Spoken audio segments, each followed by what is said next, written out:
Committee will come to order. Good afternoon and welcome to the second session of our public witness hearing, specifically focused on American Indians and Alaska Native programs. I would like to welcome all the distinguished tribal elders and leaders here today and thank our witnesses for appearing before the committee to share their perspectives on these important topics. In terms of hearing logistics, I will call each panel of witnesses to the table, one panel at a time. Each witness will have 5 minutes to present testimony. The full written testimony will be included in the record, and as I said this morning, believe it or not, we actually do sit down and read the full presentation. So please don't feel pressured to cover everything in 5 minutes. We will be using a timer to track progress of each witnesses. When the light turns yellow, the witness will have 1 minute remaining to conclude their remarks. When the light turns red, I will have to ask the witness to stop to remain on schedule, and we're already behind schedule because they make us vote occasionally. We'll hear from every witness on each panel before members will be provided an opportunity to ask questions. I request that we try to keep things moving so that we can stay on schedule and respect each other's time. I also want to note that committee rules prohibit the use of outside cameras and audio equipment during these hearings. The hearings can be viewed in its entirety on the committee's website, and an official hearing transcript will be available at gpo.gov. I'm now happy to yield to my friend Ms. McCullum, who used to be the chairman of this committee and is currently the ranking member here. So thank you, Chairman Simpson, and on behalf of Ranking Member Pingree and myself, I welcome you to our second public witness hearing convening tribal programs under the jurisdiction of the Department of Interior. Thank you for traveling to Washington. And as Ms. Pingree pointed out earlier, the Trump administration has only been in office a few short weeks, yet they've unleashed chaos and disruption into indigenous communities and created anxiety and uncertainty for tribal members over their employment status, the continuation of critical health care, their educational services, and in some cases even had their citizenship challenged when presenting tribal IDs.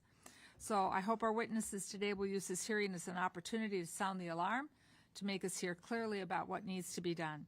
I thank you very much for coming, and Mr. Chair, as I said earlier, unfortunately, I'll be back and forth, and I think I might miss my fabulous Minnesota tribes this afternoon because of votes, but thank you. Give them their best for you.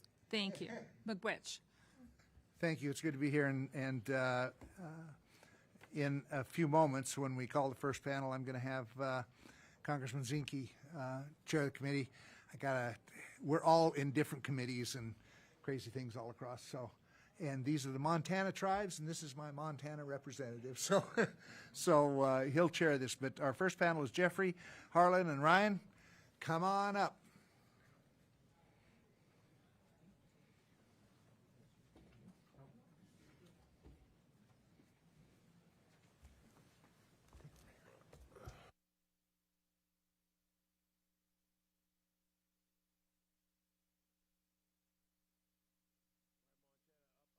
Anything you want, you're good to go.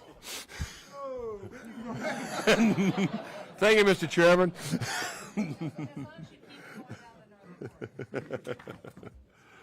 Our first witness was Jeffrey Stiffarm, the president of the Fort Belknap Indian Community. Sir, the floor is yours.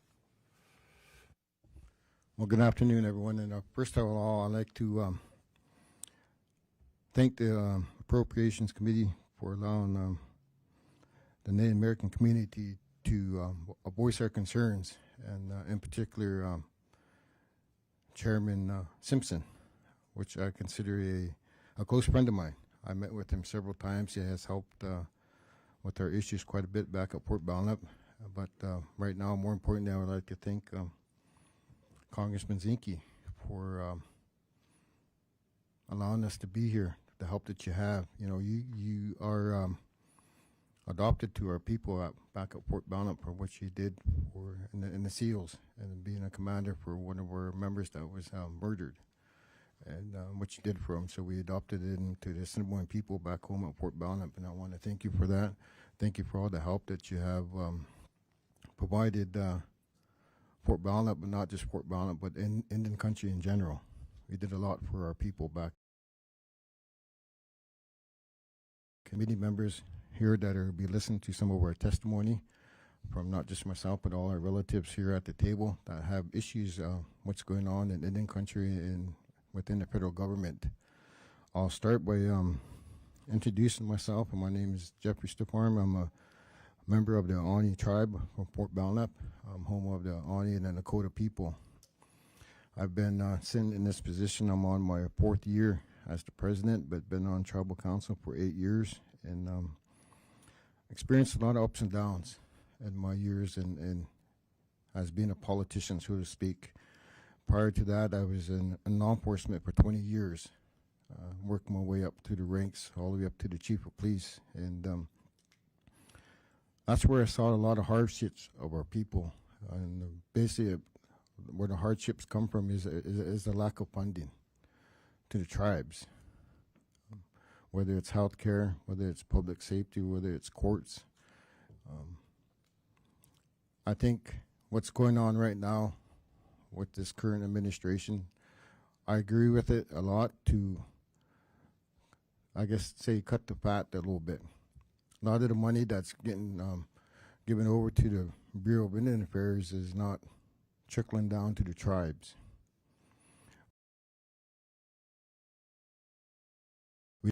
Fort Belknap had to sue Office of Justice Services within the BIA for public safety. We 638'd law enforcement in 1997, and with our base funding at $1.2 million. Here we are in 2026, 2025. Base funding is $1.3 million, increased $100,000 in 20 plus years. What does that tell you? It tells you the federal government doesn't care about the tribes, the public safety, the health care. They rather keep most of that money that they have for themselves. I'm glad you guys are doing an investigation on how this money is given to them and how it is being spent, because it's not coming to the people of the reservations that really need it. Our healthcare system is pretty dilapidated. Behavioral health. I have a story about that, but I don't have too much time to talk about that. But our mental health system is failing our children. Fort Belknap had outbreak of suicides, and I lost my son to that about 5 years ago, and it's pretty hard still to swallow that, to know that we didn't have the help with the doctors or the mental health to save him. But my child isn't the only one that we lost. We lost more than that, more children, and that just not happening on Fort Belknap with the mental health issues. It's on all our reservations, because we really don't have anything. We're fighting for our like I said, our public safety. I was here to testify on our cartels here last fall, and our hands are tied because our reservation is comprised of about 700,000 acres. Our law enforcement consists of 7 officers to cover that many acres. And we have 3 towns within our reservation. And it takes about, from our main agency to our most outlying town, about an hour drive. And we have 1 officer to cover all of that. And that's what we're fighting for, is fighting for our lives. Our future is in your hands, all your hands. And we ceded all our lands away when we signed our treaties, millions and millions of acres, with the promise from the federal government that they were going to take care of us, whether it's health care, whether it's food, whether it's our water. And they call it the supreme law of the land, but that is not being honored. And I ask you all to remember our treaties that we all signed, all our tribes that have come talk to you before me, and that's going to be talking after me, that our treaties, we still stand by them, our sovereignty. We just ask you that, we don't need a handout, we need a hand up, and we appreciate you guys all listening to us. And my friend and my brother here that be talking after me, he has the same issues on the Rocky Bay Reservation right next to Fort Belknap, public safety issues, mental health. But we want you all to have some compassion for the hardships that we have on our reservations, And I ask you to listen to us all with your hearts, not your ears, so it all come. You realize how important it is. The struggles that we have. Each reservation has pretty much the same struggles with the lack of funding. And the bureaucrats, whether it's in the BIA or the Indian Health Service, and how they trickle down pennies to the tribes, and they keep most of the money to themselves. We found that out within our lawsuit when we sued OJS. And that's going to be coming to a head here this coming spring. But we shouldn't have to. We shouldn't have to sue the federal government, and particularly the BIA, what's rightfully the tribes. We shouldn't have to do that. That's where I'm very frustrated that these programs with the Indian Health Service and then the BIA, there's tribal members that are running these programs that are doing it to tribal members. And I'm very frustrated by that. And it's hard to fathom that we have to live like that our own people are treating us like that. That's why I say, I'm glad the money is getting looked at and how it's coming into the BIA and Indian Health Service and how it's going out to the tribes, and where most of the money is going is staying within the pockets of the admin staff with the IHS and the BIA. With that, I want to thank you, Al Gans, Mr. Zinke, Congressman Zinke. I thank you for all your help. Our water settlement, you've been really helping us with that, and it's going to help the whole north central part of Montana all the way to North and South Dakota. And without your leadership with that, we'd be probably back to square one, back when we 1908 when we did the winter's doctrine, and did it for all the tribes across the country so that they can get their water. And water is life. Ganahea. Sorry, Chairman Baker from Rocky Boy. Thank you. Chairman Simpson, Ranking Member Pingree, members of the subcommittee, I'd like to thank you for the opportunity to testify today. My name is Harlan Baker. I serve as the chairman of the Chippewa Creek Tribe of the Rocky Boys Reservation. Our reservation is rurally located. We have a total membership of 7,000 members on the reservation. In 1993, we became one of the first tribes to achieve self-governance. Today, we operate the Rocky Boy Health Center, where we offer American care to Indians in our region. We appreciate this subcommittee's recent historic investments in Indian country. However, there is still much work to be done. The federal trust and treaty obligation must be fulfilled, regardless of broader budgetary concerns, to protect the health and well-being of our people. I offer the following fiscal year 26 recommendations. Protect the IHS budget. Tribal health programs work to provide high-quality health care, but chronic underfunding harms our people. Tribal communities face higher rates of preventable conditions. Despite this, IHS funding is at constant risk of cuts, sequestration, and funding freezes. In January 2025, OMB paused federal financial assistance, leaving tribal programs uncertain about their future. Similarly, in fiscal year 24, Congress rescinded $350 million for public health infrastructure at IHS. Unlike other federally funded healthcare services, IHS is still subject to sequestration. This uncertainty disrupts patient care. While we respect Congress's efforts to balance the federal budget, the IHS budget is too small to impact the national debt. Cuts do not save significant money, but cause real harm to tribal communities. We urge Congress to permanently exempt IHS from budget reductions. Protect tribal access to Medicaid. Medicaid plays a critical role in funding Indian health programs. For tribal facilities, 30 to 60% of funding comes from Medicaid, yet Indian country accounts for just 0.21% of total Medicaid spending. Capping Medicaid would not significantly reduce spending, but it would devastate facilities like ours, forcing reduction in patient care. In previous budget discussions, Congress exempted IHS and tribal programs from Medicaid caps. This protection must continue.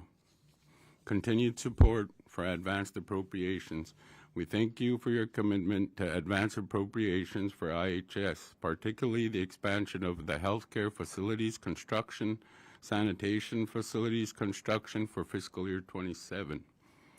We strongly support this proposal for continued support for IHS appropriations.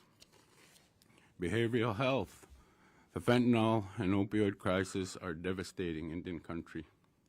However, in fiscal year 24, Congress allocated just $2 million to fund detox services. That's less than $1 per IHS patient. We urge the subcommittee to dedicate resources to detoxification and emphasize the importance of protecting funding for alcohol, substance abuse, and mental health. Funding for tribal public safety and justice programs at the BIA. Like many tribes, we are seeing a drastic increase in drug trafficking and related crime on our lands. Congress needs to provide additional resources to the BIA to help us stem the flow of illegal drugs, investigate the crimes, and prosecute the offenders. BIA also needs to provide more flexibility in allowing officers to train state academies. We urge the subcommittee to vastly increase BI public safety and justice funding, including for tribal law enforcement, detention, corrections, and tribal courts. Rockaboy's North Central Regional Water System, OMNR funding. We are still waiting to receive safe drinking water as part of our 1999 water rights settlement. As part of that settlement, the BI is required to pay for the operation, maintenance, and repair of the new on-reservation water system. When the system is complete in the next few years, additional funding will be required for the BIA to meet its obligations. In conclusion, the federal trust obligation to Indian country is not optional. I urge the subcommittee to fully fund the IHS, tribal safety and justice programs, and water infrastructure, ensuring we can provide a healthy and safe community for our people. I thank you for your time. Thank you, Mr. Chairman. Ryan, you're representing the Assiniboine. Is that on? Yes, thank you. Good afternoon, Mr. Chairman, ranking members, respective members of the committee, Congressman Zinke. As Chairman Stiffarm mentioned, your connection with the Assiniboine people runs deep. We appreciate your support. My name is Ryan Rushi, and I'm here on behalf of Fort Peck Tribal Executive Board member Dana Buckles, who has the flu and was unable to attend today. Thank you for this opportunity to provide input of the Assiniboine and Sioux tribes of the Fort Peck Indian Reservation and the Assiniboine and Sioux Rural Water Supply System, the entity chartered by the tribes for the planning, design, construction, operation, maintenance, and replacement of the municipal, rural, and industrial water system that serves the Fort Peck Reservation and provides dry prairie rural water with a reliable source of water for the non-Indian communities surrounding the reservation. The law authorizing the system requires the Bureau of Indian Affairs to pay 100% of the OM&R costs of the project, and for fiscal year 2026, the project requires $4.965 million, a $460,000 increase over our expected fiscal year 2025 funding levels and OM&R funding. The most basic of governmental functions includes the delivery of clean, safe, and reliable drinking water. It's been an honor for me to work on this project, and it's an honor to provide reliable service to northeastern Montana, an area of 7,750 square miles, which will ultimately connect 3,200 miles of pipeline when completed next year. The system provides drinking water to an area larger than New Jersey, but just smaller than Massachusetts. The Fort Peck tribes also join all the tribal leaders here today in calling for stable and increased funding for the Indian Health Service, as well as the associated contract support costs for IHS. While funding for the Indian Health Service for the current year is far from certain, we remain hopeful that the subcommittee will remain committed to its funding proposed of $6.025 billion for the Indian Health Service for fiscal year 2025. Like much of Indian country, the Fort Peck Reservation has been plagued by opioid and fentanyl. One of the main symptoms of the crisis on the Fort Peck Reservation has been the corresponding rise in crime. Tribal law enforcement have seen an increase in crime across the board, but especially in property and violent crime, including sexual and other violent assaults, kidnapping, and homicide. Crimes at Fort Peck are being committed by and against every demographic within the community. As Congress has known for years, the most effective law enforcement is locally determined and administered and thus reflective of local values. As a former tribal prosecutor and elected county attorney, I can assure you I share Congress's view. In Indian country, that means tribally determined and tribally administered and reflective of tribal values. Ensuring safety of tribal members and the reservation community has been a top priority of tribal leadership, and Fort Peck has endeavored to maintain a strong tribal government. For more than 50 years, the Fort Peck tribes have had an independent judicial system, including an appellate court. The Fort Peck Tribal Court, incidentally where I began my career, includes law-trained judges and prosecutors, public defenders, probation officers, and experienced administrators and court reporters. Our tribal code is published online and in print and is publicly available. The Fort Peck Tribal Court exercises expanded jurisdiction and enhanced sentencing under the Violence Against Women Act and the Tribal Law and Order Act. Stable funding to continue this important work is vital to protect current and future generations within the tribal community. Additional support is also necessary to address the social conditions on the reservation that are interrelated with inadequately treated mental health and drug addiction. The crime rate and health disparities are inextricably intertwined with, for example, lack of housing on the reservation. In many cases, multiple families live in a single home. This means that exposure to illness and unhealthy behaviors is unavoidable for many people, most people, in fact, especially children. The BIA Housing Improvement Program, or HIP, is a critical tool in addressing this crisis. It helps the neediest within the tribal community. We urge the subcommittee to continue this important funding. An important tool in addressing housing problems is also the Tuahe Initiative, which includes a HIP component and provides greater flexibility and more effective delivery of services than traditional BIA programs. We encourage the subcommittee to increase the Tuahe Initiative program to benefit more tribes and trust tribes to wisely use Tuahe funds to address unmet and interim housing needs, as well as a host of other important governmental services for Indian country. Thank you for the opportunity today. Thank you. I'll turn it over to our ranking member, the gentlewoman from Minnesota. You have any comment? Just thank you for your testimony. Thank you for your support of Tuahe. The chairman from Red Lakes here who brought the idea to Congress, so I'm glad it's working so well for all of you. Thank you.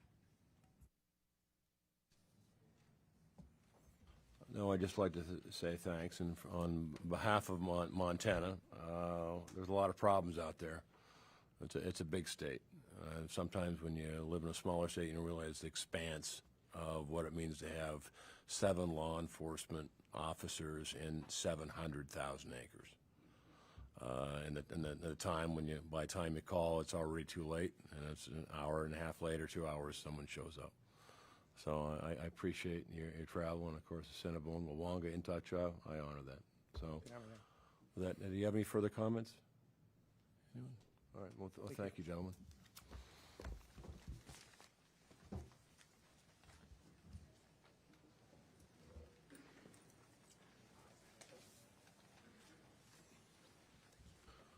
All right, up is our next panel, panel number 8. Mr. Seneca, Carol Langford, is she here today? I saw. There she is. Yep. And Jean Small. Mr. President, how are you, sir? Good to see you. How are you doing? Good to see you. Good. Good. As good as I can be. It's still in Congress.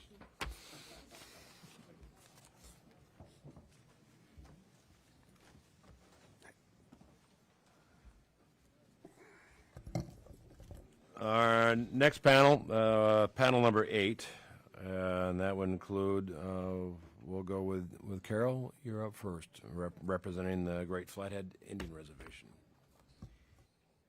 Chairman Simpson, Ranking Member Pingree, Congressman Zinke, thank you for this opportunity today, and good afternoon. My name is Carol Langford, and I'm a member of the Tribal Council of the Confederated Salish and Kootenai Tribes of the Flathead Reservation. We appreciate the opportunity to share our thoughts on addressing the challenges facing our tribal community and the subcommittee's commitment to improve the lives of our shared constituents. We believe that our top priority must continue to focus on mental illness and substance abuse. Nearly every member of our tribal community has felt the impact of mental illness and addiction. As fentanyl and opioids plague our communities, we must support our law enforcement, health and mental health professionals, and social service providers. We are an original self-governance tribe and have carried out all functions of IHS and BIA for many decades. We have similarly carried out functions of the EPA under the Treatment as a State amendments. Through local control and wise fiscal management, we have dramatically improved the quality of services to our community. We have demonstrated that local tribal management of federal obligations can result in significantly increased services to recipients through the elimination of the bureaucracy of red tape. Despite these efficiencies, however, we are often limited by available resources. Full funding for the Indian Health Service and additional funding for the Bureau of Indian Affairs is therefore a critical component to our ability to adequately address the crisis we are facing surrounding mental health and addiction. We are thankful for the forward funding of the Indian Health Service. Under our self-governance compact, we are able to draw down our entire budget in October 2024, alleviating the repercussions of financial freeze that occurred recently. Forward funding also ensures our ability to plan and effectively deliver services, as well as our ability to attract and retain qualified health and mental health professionals on our rural reservation. We believe forward funding models has proven to be an effective tool and should be extended to other Indian programs such as BIA and EPA. For many years, I have served as a member of the Lake County Drug Court, where I witnessed firsthand how appropriate support can help people lift themselves out of darkness and untreated mental illness and addiction. At CSKT, we are administering several cutting-edge programs to address the challenges. Some examples include development of a drug treatment court as a diversion to criminal charges pending before our tribal court, a reentry program that assists individuals returning to their communities after encounters with the criminal justice system, and streamlining the delivery of services through our participation in Tawahi Initiative. We are grateful for the subcommittee's support in these initiatives and are excited to see the positive outcomes that increased funding will have on our people. Of course, we cannot overlook the importance and bravery of our law enforcement professionals that keep our communities safe. Our law enforcement officers serve as the first line of defense in slowing the imports of opioids and illegal drugs to our reservation. We must ensure that these officers have the resource they need to protect our people. Accordingly, it is imperative to exempt tribal program funds and resources of Indian tribes from freezes or disruption in funding, and that changes in personnel within BIA and IHS are carried out in a manner that does not disrupt the delivery of services to our tribal communities and trust resources. The importance of such exemptions cannot be understated, especially as we continue to experience unprecedented drought conditions. These extreme conditions present threats to our land, water, and natural resources from fire and other natural disasters. Our reservation was reserved as a permanent homeland under the Hellgate Treaty of 1855 and encompasses our 1.2 million acres of timber, range, and farmland in western Montana, and is situated around the southern half of Flathead Lake, the largest freshwater lake west of the Great Lakes. Our reservation was ravaged by fire in 2021, 22, and 23. Without the subcommittee's support and the dedication of the subcommittee's committed staff, outcomes could have been much worse. I am proud of the CSKT Division of Fire, which provides a full host of fire management activities and has been in the front lines of defending our homeland against wildfire. We look forward to continuing the work of the subcommittee to address inadequate infrastructure, to support the evolving fire landscape, and to continue working to achieve parity for our tribal wildland firefighters. As Congress and the administration improve efficiencies within the federal government, they can look to the creativity of CSKT that combats wildfire with a militia comprised of employees from across the tribal workforce. Our tribal wildland fire militia is a vital part of our wildfire program during critical periods every summer. Now we must address this disparity that causes these dedicated personnel to remain ineligible for cost of living, retention pay, and other benefits enjoyed by federal employees. We have much work to do, and we face serious challenges ahead, but are extremely grateful for the subcommittee's commitment in addressing wildfire as we adapt to the loss of glaciers on our reservation and throughout our Aboriginal territory. Without glaciers, spring thaw and runoff patterns are evolving and present challenges for water, fire, and other emergency response managers. Changing snowfall patterns and drought conditions further exacerbate the challenge. We remain steadfast and committed to work with the subcommittee to improve fire management in these changing times. And we appreciate the subcommittee's demonstrated commitment and are grateful for our partnership. Thank you on behalf of the Tribal Council of Confederated Salish and Kootenai Tribes. J.C. Seneca from the great Seneca Nation. I assume it's not a coincidence that your last name is Seneca. No, no coincidence. No, just kidding. But no, thank you, Mr. Zinke. It's good to see you again. Welcome, members, and thanks for the opportunity for me to be able to be here today.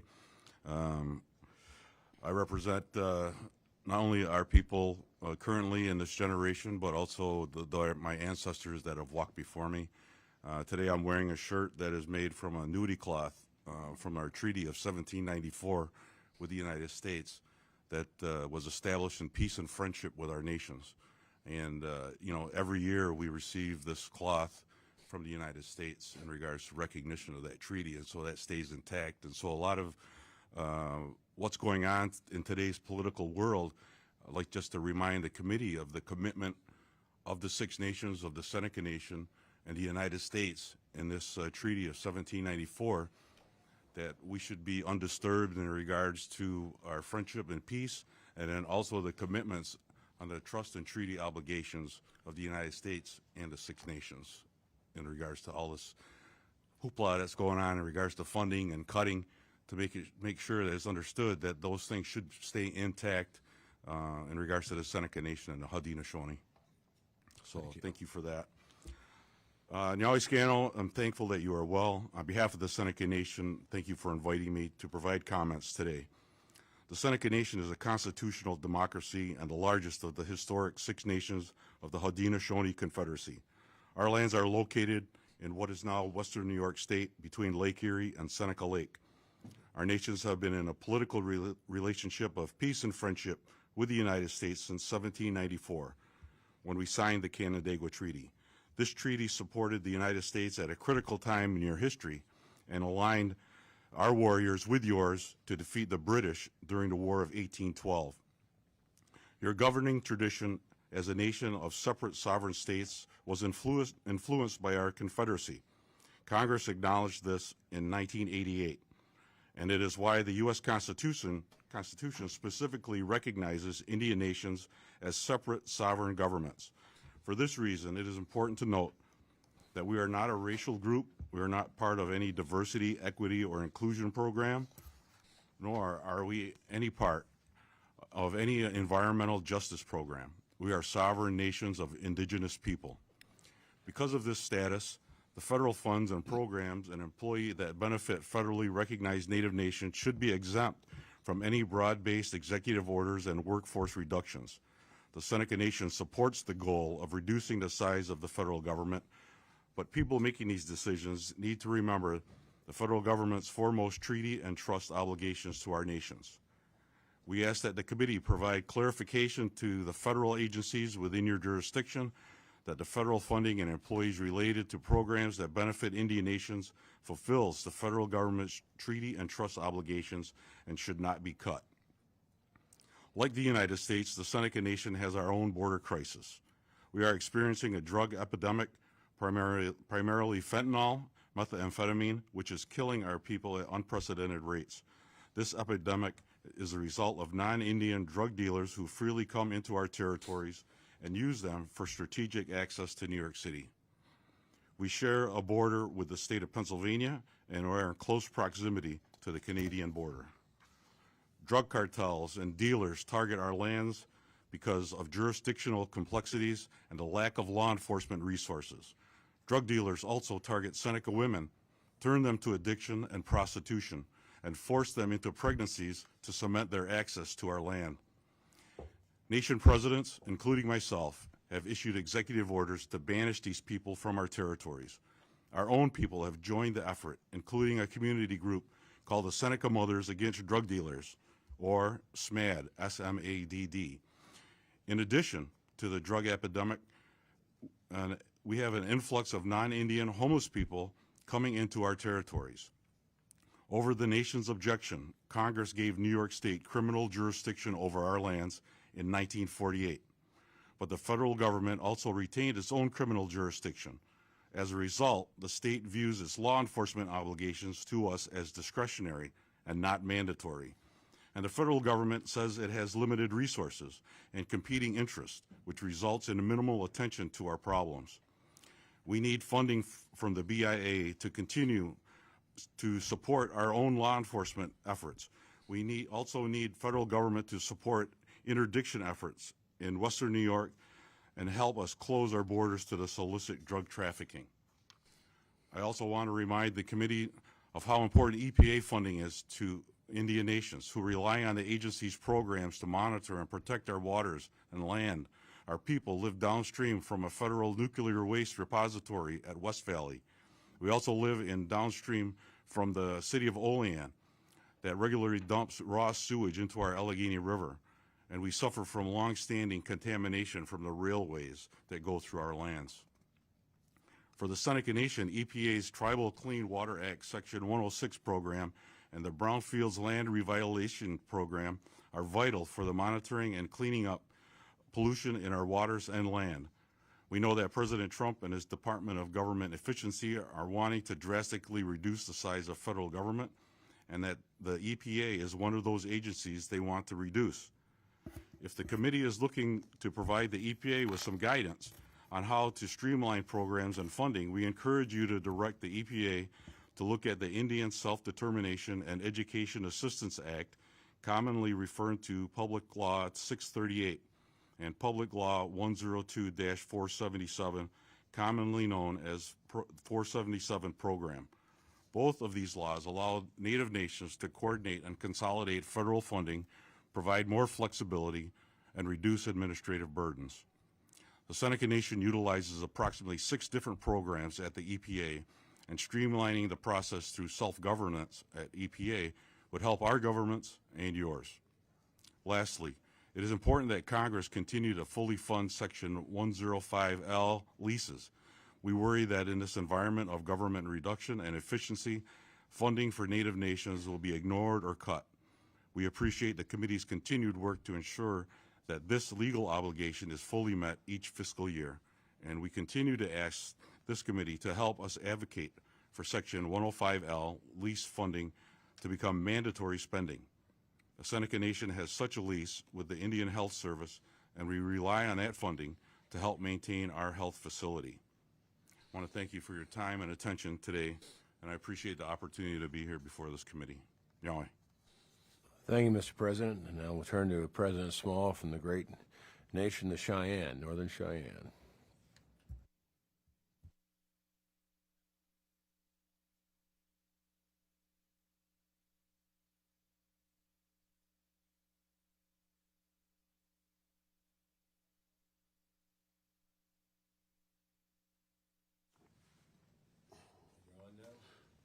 Okay. Did you hear all that? Sorry, start over. Okay. All right. Okay, about 5,000 of our members reside on the Northern Cheyenne Reservation, which is approximately 700 square miles and located in south central Montana in our ancestral territory.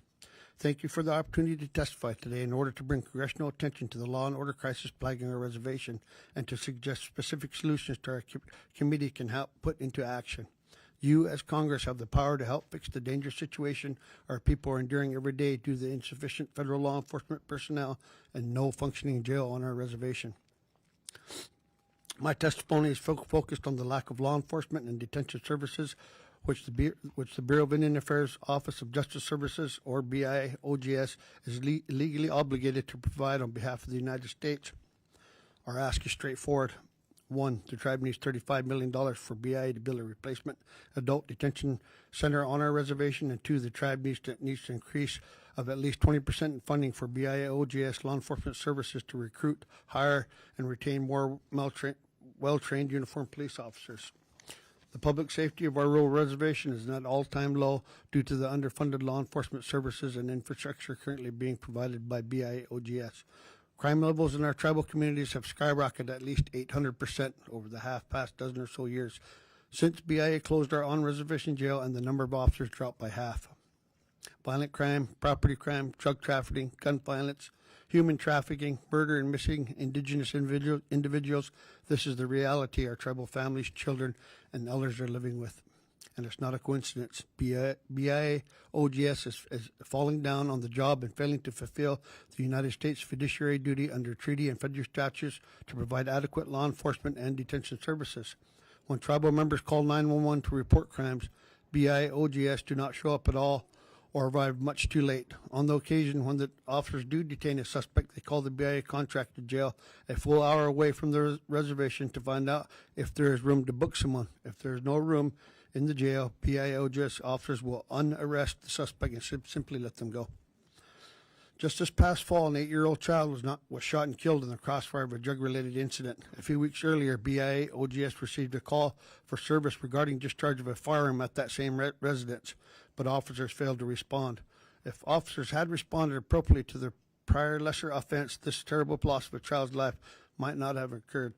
Such stories are so tragically common at the Northern Cheyenne, they are making national news. In 2023, CBS produced an entire podcast, Missing Justice, devoted to the law enforcement crisis at the Northern Cheyenne and focused on BIA OGS' bungled investigation of a murder that led to a false, not guilty verdict. Recently, NBC News broadcast a story about the drug crisis at Northern Cheyenne and other Montana reservations, in which the U.S. Attorney for Montana and former head of the USDEA admitted that more resources are badly needed. Which brings me to what those of you on this committee and Congress can do to restore the safety of the Northern Cheyenne people. BIA OGS needs greater appropriation to do its job. According to a report by the agency last year across Indian Country, BIA OGS is funded at less than 13% of total need. That is an overwhelmingly shortfall, and we're suffering the consequences at Northern Cheyenne. While fulfilling the entire gap, BIA OGS program may not be possible, our asks are specific and achievable. First, Congress should appropriate $35 million in one-time capital funding to BIA to construct a new 80-bed jail at Northern Cheyenne. In 2023, BIA identified the existing 50-plus-year-old facility at Northern Cheyenne as the #1 tribal detention facility needing assessment for renovation or replacement. The old jail is in despair and not currently operational for adult detention.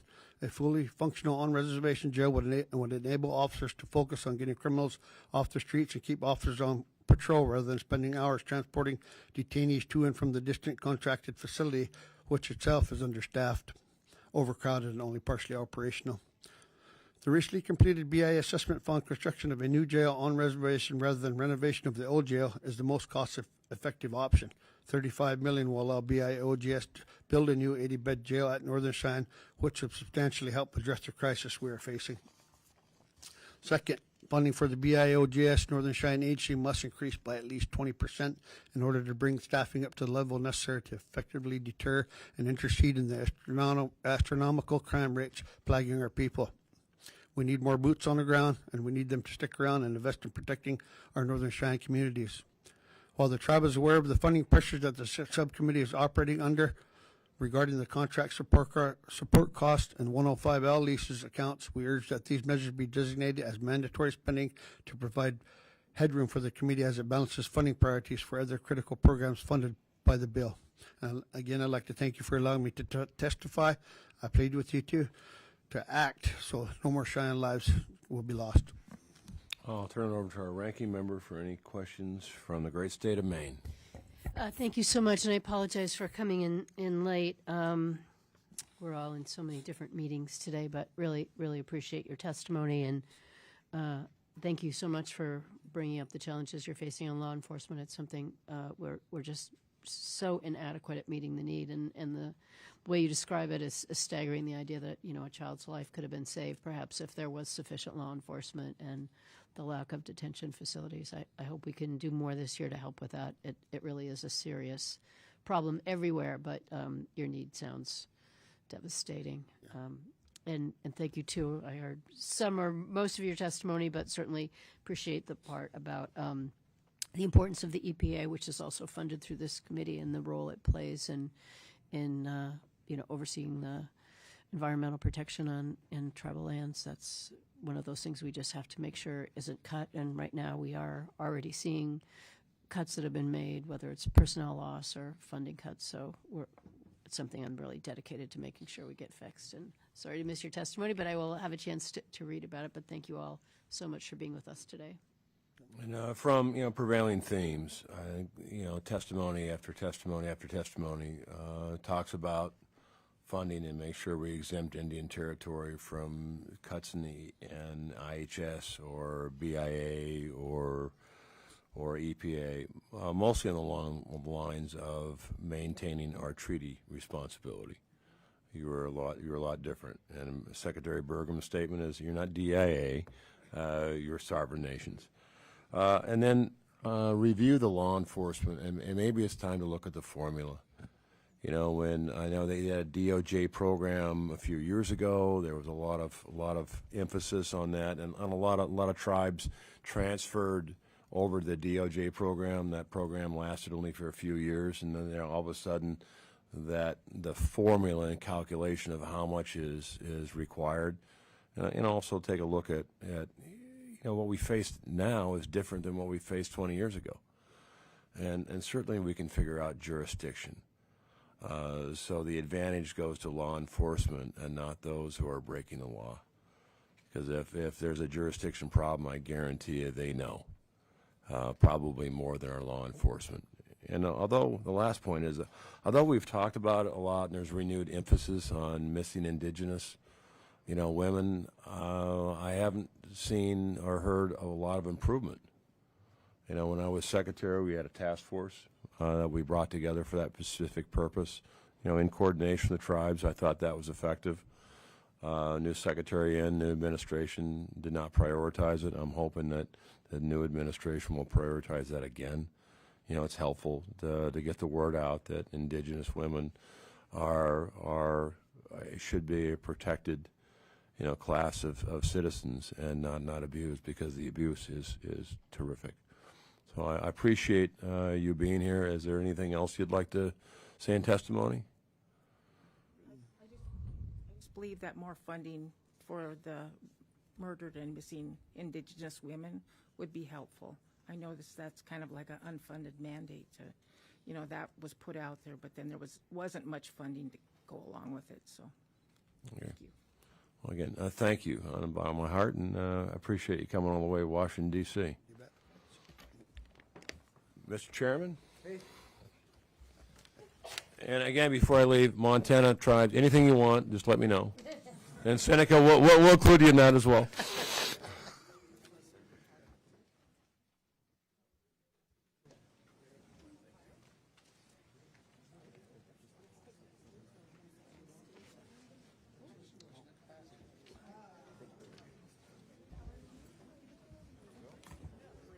Chairman here.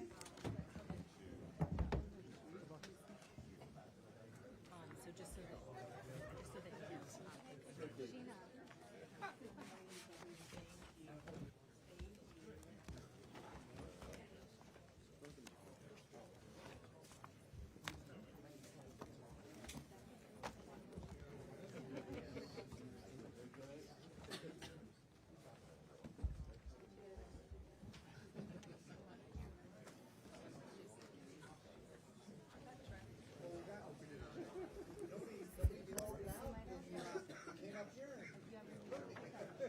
We're Minnesota. We're ready to go.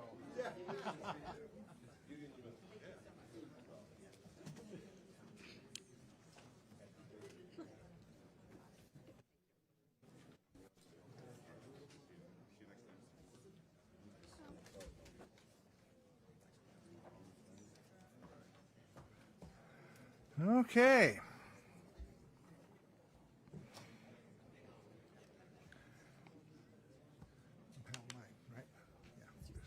Okay, Bruce, you're first. Good afternoon. Chairman Simpson, ranking members Pingree, and respected members of the committee, I'm Bruce Savage, chairman of the Fond du Lac Band of Lake Superior, Chippewa, in Minnesota. Thank you for inviting me to speak, and thank you for your continued dedication and support of Indian country. We have submitted written testimony highlighting our federal funds priorities for the fiscal year of 2026. We ask that this committee and Congress work to pass the budget that increases funding for Indian country to ensures that the federal funding provided to the tribes from the Department of Interiors and the Indian Health Services, as well as other agencies like the Department of Education, the EPA, USDA, and the Army Corps, continues to fulfill of the United States trust responsibilities. It is critical to understand Indian tribes receive funding from many federal agencies under numerous government programs, and those funds are essential for our tribal governments and are used to protect our people, our lands, and our resources. As you well know, and you have heard from tribal leaders over the years, the budget for the Bureau of Indian Affairs, Indian Education, and Indian Health Services are chronically underfunded, and the agency's ability to fulfill their trust obligations to the tribes have long suffered from understaffing. The band and our tribal citizens are concerned about the far-reaching impacts of the current federal funding freezes, terminations of probationary employees, and implementation of the deferred resignation program.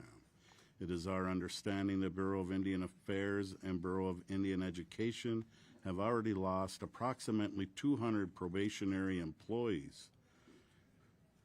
These employees were providing social services, education, probate services, irrigation, oil and gas activities, and other direct services to the tribes, as well as held positions responsible for reviewing, approving needs of tribal actions. Those federal line officers are needed to discharge treaty and statutory obligations that the United States government has entered into with the tribes.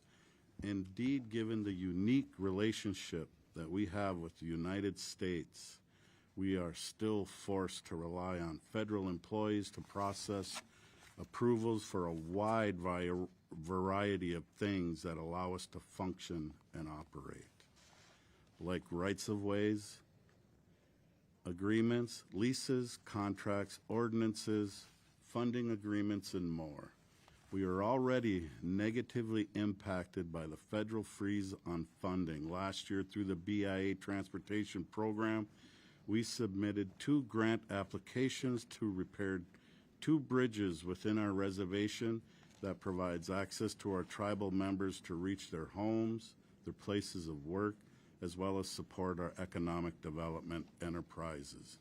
We are informed by the BIA the 2 applications approved and sent to federal highways for funding. However, the funding is a bipartisan infrastructure bill. We were told that federal highways is not allowed to transfer the funding to our awards. This subcommittee has recognized the high need for and lack of infrastructure throughout Indian country. We urge you to continue to fight and push for the funding available to the tribes. The Fond du Lac Band also receives important federal funding from numerous other federal agencies like the EPA. The EPA funding is critical to supporting our local implementation and control of our natural resources within our reservation and our ceded territories. For example, we rely on the EPA funding to protect our air and water resources. We are concerned that the broad across-the-board cuts at the federal agencies like the EPA will have a detrimental impact on our ability to continue to carry out these programs. Federal funding and federal employees who administer both federal funding and federal programs under the Clean Water and Clean Air Act are essential in Indian country, especially in northern Minnesota. EPA funding in these areas is also historically insufficient to meet the needs of Indian country, including the band. We ask Congress to continue to support these programs and increase funding. I could go on, but I recognize my time is limited. However, it is important for you to understand that we as tribal leaders know you have a difficult road ahead of you, and we urge you to continue your work in upholding the trust responsibility and protecting federal funds and resources of it for Indian tribes. This is not an easy task, but we all rely on many federal agencies and funding streams that may not strictly relate to the designated Indian programs within the BIA or IHS, but the funding is critical to our operations and infrastructure.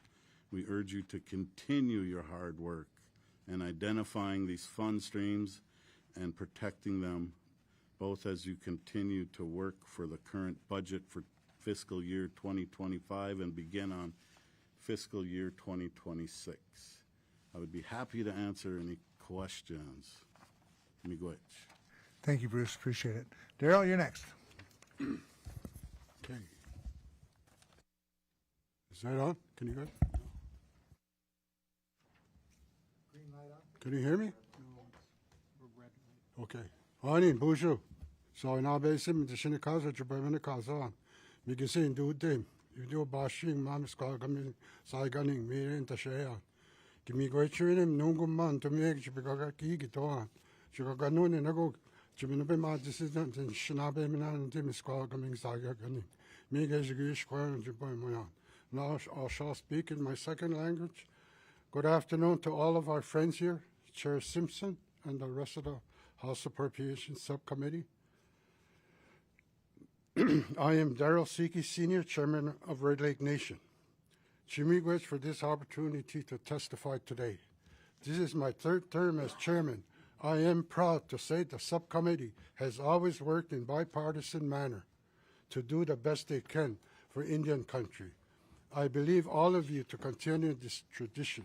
In my hand, I have the Red Lake Nation treaties, agreements, and it is the United States Constitution, Article 6, where the treaties were adopted, supreme law of the land. The outline on the Article 6, the promises that were made to tribes, I always end up in broken promises. Outlining the federal trust responsibility to my tribe is this United States Constitution. You must continue to enforce these agreements by providing robust funding for BIA, BIE, IHS, and EPA. Under Trump's first term, he proposed across-the-board cuts which range from 13 to 18%, depending on the agency. At the Interior, BIA, BIE's budget would have been cut by $465 million for fiscal year 2019, more than any other interior agency. We are now hearing that the administration may propose across-the-board cuts of 30 to 40% in fiscal year 2026, more than twice the level of his first term. When I testified before this subcommittee in 2018, you rejected the president's proposed cuts. Now I want to ask to each of you on this subcommittee if you are going to do the same for fiscal year 2026. On that note, I want to request this subcommittee to support 3 appropriations requests that would help improve the lives of Red Lake's 17,130 members. First, we support the Tribal Interior Budget Committee Council's recommendation for an additional $1.1 billion for tribal law enforcement, $1.1 billion for tribal courts, and $101 million for detention operations. We also asked the subcommittee to provide $8.5 million specifically for Red Lake to make us whole for the funding we had to pull from other critical programs to fulfill BIA's trust responsibility over the last 2 years. Red Lake is in the midst of an opiate crisis spurred by non-Indian drug dealers, significant shortfalls in BIA funding, and the fact that we cannot arrest and detain non-Indians. The 1978 Oliphant Law has to be overturned, and then the tribes will be able to prosecute and detain non-Indians who are killing our people due to these dangerous drugs that are selling in our reservation. The drug dealers know this, and they keep coming back at Red Lake's expense. Second, we request that we provide a $39 million increase in fiscal year 2026 as requested by Tribal Interior Budget Council to support the existing Tawahi tribes with 4 new Tawahi tribes, demonstration tribes, and 12 new Tawahi incubator tribes. Tawahi addresses mental vital needs in our community, from youth suicide prevention efforts, allowing our Children's Healing Center to implement a 24/7 youth residential treatment program for mental health, substance abuse, efforts to combat tribal members' unemployment rates. Thanks to you, in 2023, BIA was able to onboard 4 more Tawahi sites, bringing the number up to 10 sites in 65 tribes. Last year, BIA was able to provide one-time funds to 12 Tawahi incubator sites to develop Tawahi implementation plans so that they will be ready to become full Tawahi sites when Congress provides additional funds. Third, we request financial assistance for Red Lake's crumbling water and wastewater infrastructure systems. Most of this infrastructure dates to the 1960s. And the lines are made of asbestos cement and are seriously deteriorating. Our projects have been unable to get on the IHS sanitation deficiency list because IHS prioritizes projects where houses are cramped together to provide more services per mile. This IHS policy unfairly harms Red Lake. We have nowhere else to go for financial assistance. We have 6 projects totaling $40 million that are shovel-ready, and we request this amount in FY 2026. And Chimigwes for allowing me to request your support and for some of the most immediate needs of my constituents. That includes 105 lease to be mandatory funded.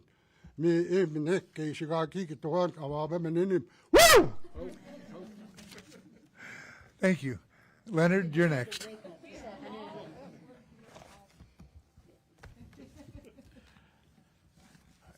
Thank you, Chair Simpson, Ranking Member Pingree, members of the committee. My name is Lenny Finday, and I'm honored to serve as Secretary-Treasurer of the Leech Lake Band of Ojibwe. My testimony today focuses on full advance appropriations for Indian Health Services, funding for the BIA's Tawahi Initiative, and the need to protect existing grants awarded by the EPA from impacts of the executive orders. Regarding IHS advance appropriations, we support the many requests that you'll hear this week to move Indian health, education, and justice programs to the mandatory side of the budget. Health, education, and public safety are the foundations of the government's treaty and trust obligations to our people, and mandatory spending is the long-term goal. However, considering the current budget situation, we ask you continue to improve on your work to provide advance appropriations for Indian health. This subcommittee, under Congressman McCollum's leadership, played a key role in the historic enactment of advance appropriations for Indian health care in the fiscal year 23 omnibus. The FY25 House Interior Bill expands advance appropriations for IHS to include sanitation and healthcare facilities construction. In FY26, to build on that progress and to fully protect Indian health programs from the impacts of potential government shutdowns, we urge you to add contract support costs and 105L leasing funding to the advance appropriation accounts for Indian health care. Another priority for Leech Lake is the Tawahi Initiative and our efforts to protect our children and keep our families together. The Tawahi Initiative fosters tribal self-governance and acknowledges that Indian tribes, as local decision makers, are best suited to develop plans to resolve problems that have plagued our communities. Interior's Tawahi report to Congress is proof that investments in Tawahi are working. The report confirms that the initiative has led to reductions in suicides and recidivism and is improving family reunification, language revitalization, housing, and job creation. Leech Lake was added as a pilot tribe last year. In one short year, the Tawahi Initiative is helping us break down long-standing barriers in our foster care system, ensuring more Native children can remain in our community. We're renovating modular homes to provide safe, stable housing for foster families, and we are implementing these services with job training, financial literacy education, and job placement. To build on the success of the Twahi Initiative, Leech Lake supports a TBEX budget request that the initiative be funded at $83.6 million in fiscal year 2026. Finally, I want to discuss the importance of EPA programs and grants to Indian country. Tribes nationwide are concerned that executive actions relating to diversity and environmental justice are adversely impacting federal programs and grant awards. We urge the subcommittee to include bill language to clarify that federal programs and services, including grants that have already been awarded that are designed to meet the government's treaty and trust obligations, are exempt from the recent executive actions and hiring policies. While some agencies have clarified that tribal programs are exempt from the executive actions, this clarification hasn't been uniform across all federal agencies. While some agencies, Leech Lake remains concerned that the executive actions could impact other agencies, including EPA's Environmental and Climate Justice Block Grant Program. While this grant has all the buzzwords that raise flags for the recent executive actions, this grant has nothing to do with diversity, equity, and inclusion, and everything to do with a federal responsibility to protect our treaty rights and the health and safety of our employees. This grant is critical to helping us overcome a decades-long effort to move a tribal government facility out of a Superfund site. Leech Lake established our Division of Resource Management to protect our treaty resources, including our sacred monomen, our forests, and the fish and wildlife that continue to feed our people to this day. The facility that houses our DRM employees is located wholly within the St. Regis Superfund site.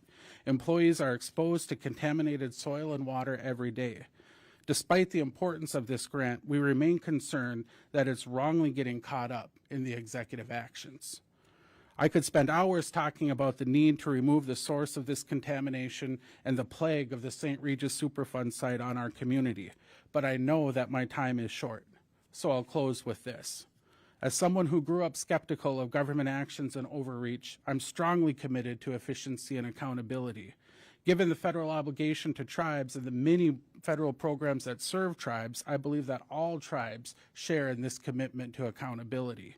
However, the one-size-fits-all approach taken so far comes with far too many unintended consequences while instilling fear and uncertainty in our communities. Our primary concern is that the people charged with implementing these efficiency efforts have no background in history or law about the government's treaty and trust responsibility to Indian country. So we are calling on this subcommittee and others in Congress to stand with us to uphold these solemn obligations. Miigwech. Thank you. Virgil?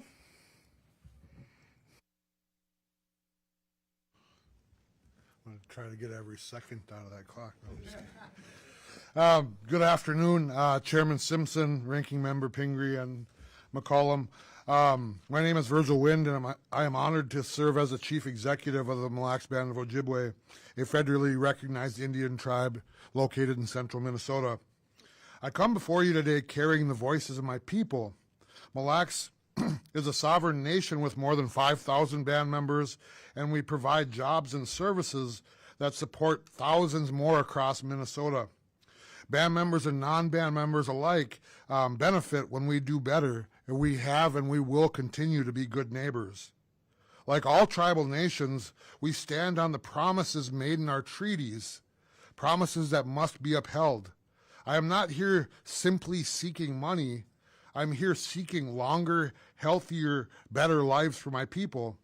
This is not just a budget request. It is a matter of life and death. Our people are dying younger than other Americans.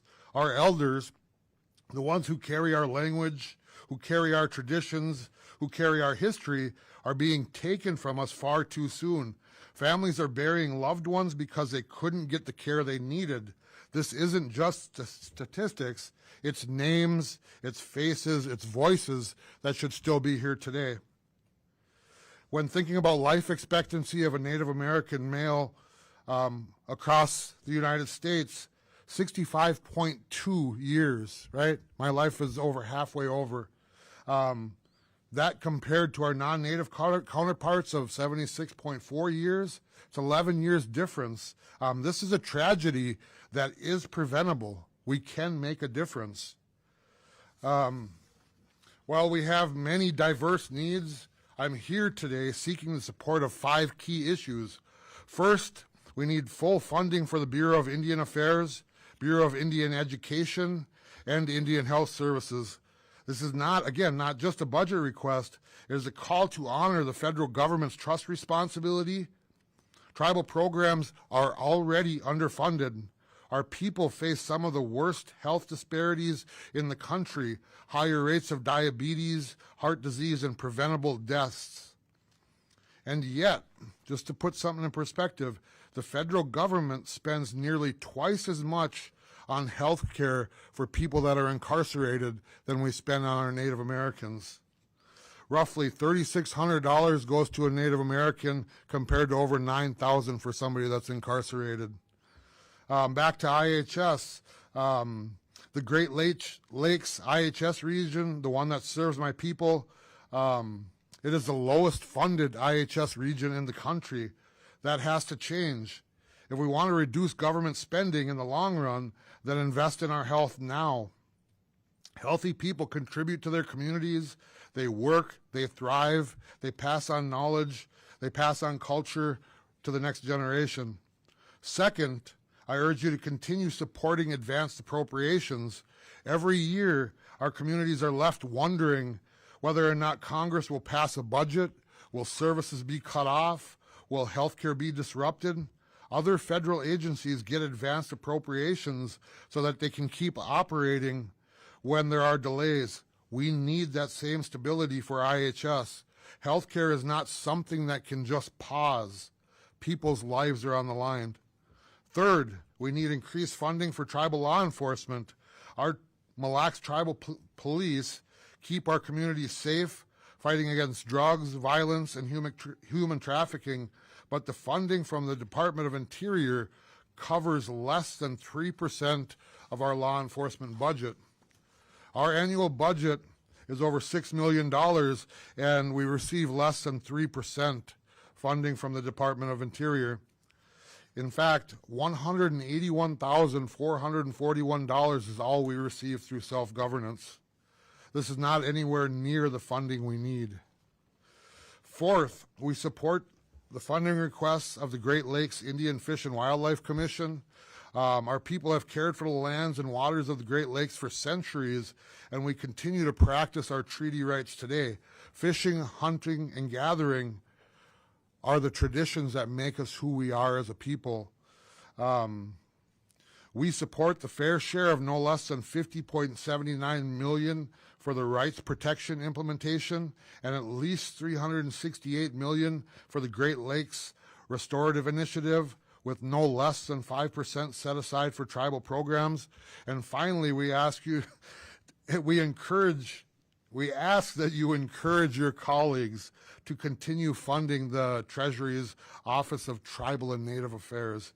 This office plays a critical role in ensuring tribal nations have access to federal resources and economic opportunities. It must remain a priority. Chimigwech, thank you guys. Thank you for your time and attention, and always happy to help. Miigwech. Thank you all for your testimony and for being here today. You say if the life expectancy has gone down like 7 years or something like that, that you'd be halfway. If it was me, I'd be dead. So that's how old I am. So I'm going to actually turn the time over to Congresswoman McCollum. Thank you, and thank you, gentlemen, for all of your testimony. And I want to thank the tribes of Minnesota, especially the Anishinaabe tribes, who took me on a voyage when I was the state legislature, when the Mille Lacs hunting and fishing and treaty rights were in dispute. So it is a great honor and privilege to work alongside you in this work that I do. Chairman, from Red Lake, really, Chilwahi is a huge success, and I know you came into my office and we weren't sure what was going to happen, and it has happened, and it is a model that has gone all over, with each tribe adjusting it to fit its culture and its needs. So it was an ingenious program, not only that has helped tribal nations in Minnesota, but all around. Two things I wanted to bring up. One is more broader picture for all the tribes, but I always look to you for guidance on what you think I should be working on behalf of the Minnesota tribes. You mentioned sequestration. There's no protection for sequestration. In the advanced appropriations, we're not so sure how that's going to be treated because of the way the language in sequestration was written originally. We thought it protected tribal health, only to find out that it didn't. I wish it protected tribal education as well, too. I hope not to be in sequestration. I know it's the chairman's goal, too, as well as Chairman Cole. But I'm wondering if some of us should be thinking ahead and getting something on the floor to see if we can pass it ahead of time in case we find ourselves in that kind of unimaginable position again. You speak on behalf of your nations. I was at NCAI and kind of spoke to other tribal nations. But are you concerned about that? Is that something we should be looking at doing?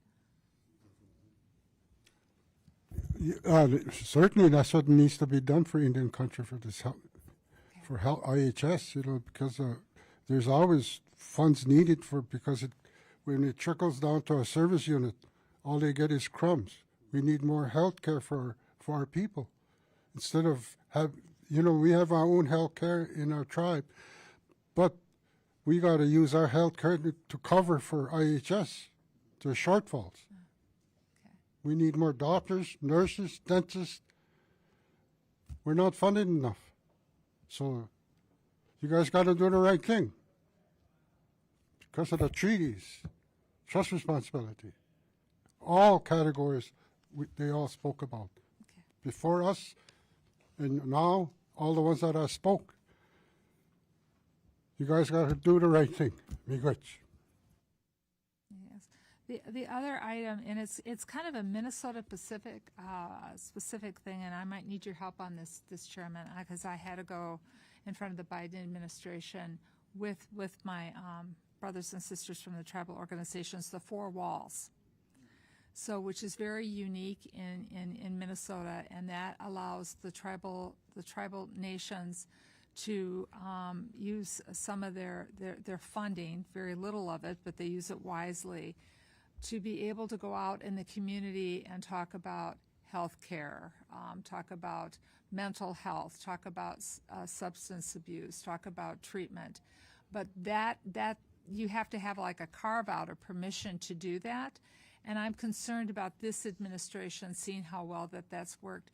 If one or two of you could just take a minute and explain it to the chairman and to the ranking member, who I will need to have allies in this, because I know this is something you want to see continued.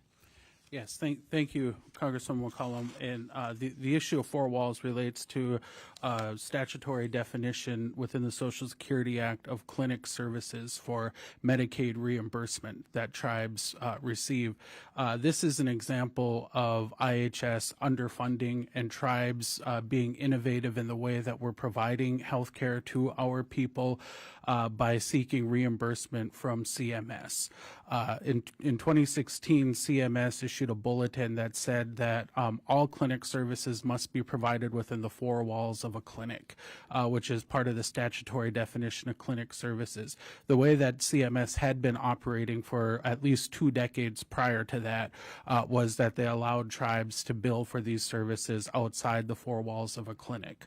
And that's the way that all of the tribes in Minnesota in particular have developed their healthcare systems, is that we provide services particularly with regard to substance use disorder and behavioral health outside of the 4 walls of a clinic. And so we have been working very closely with the Minnesota Department of Human Services as well as with the Centers for Medicare and Medicaid Services under the Biden administration to come up with a regulatory fix for this. And right now it's sort of an open question on what's going to happen.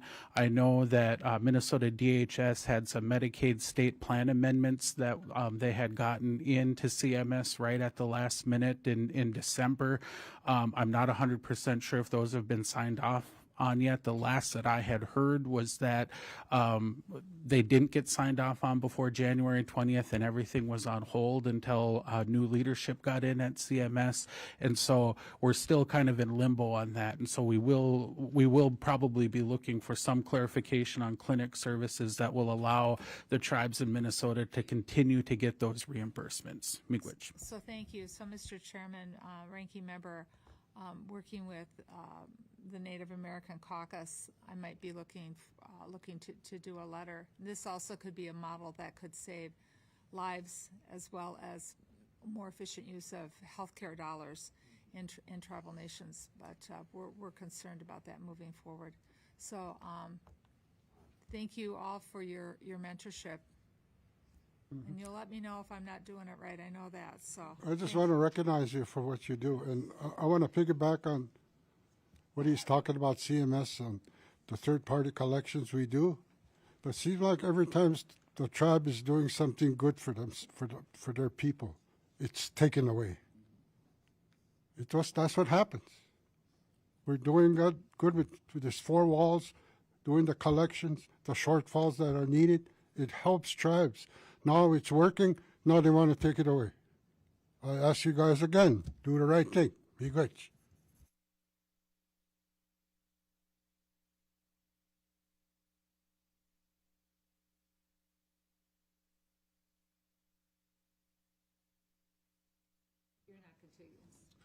We're not. No, we're not contiguous. We have different districts that are, 50 miles apart from one another. So to have a big healthcare facility in all 3 of those districts is not something that's really feasible. So 4 walls puts even tighter constraints on that level. And then you tie in the opioid epidemic and all of that stuff to it.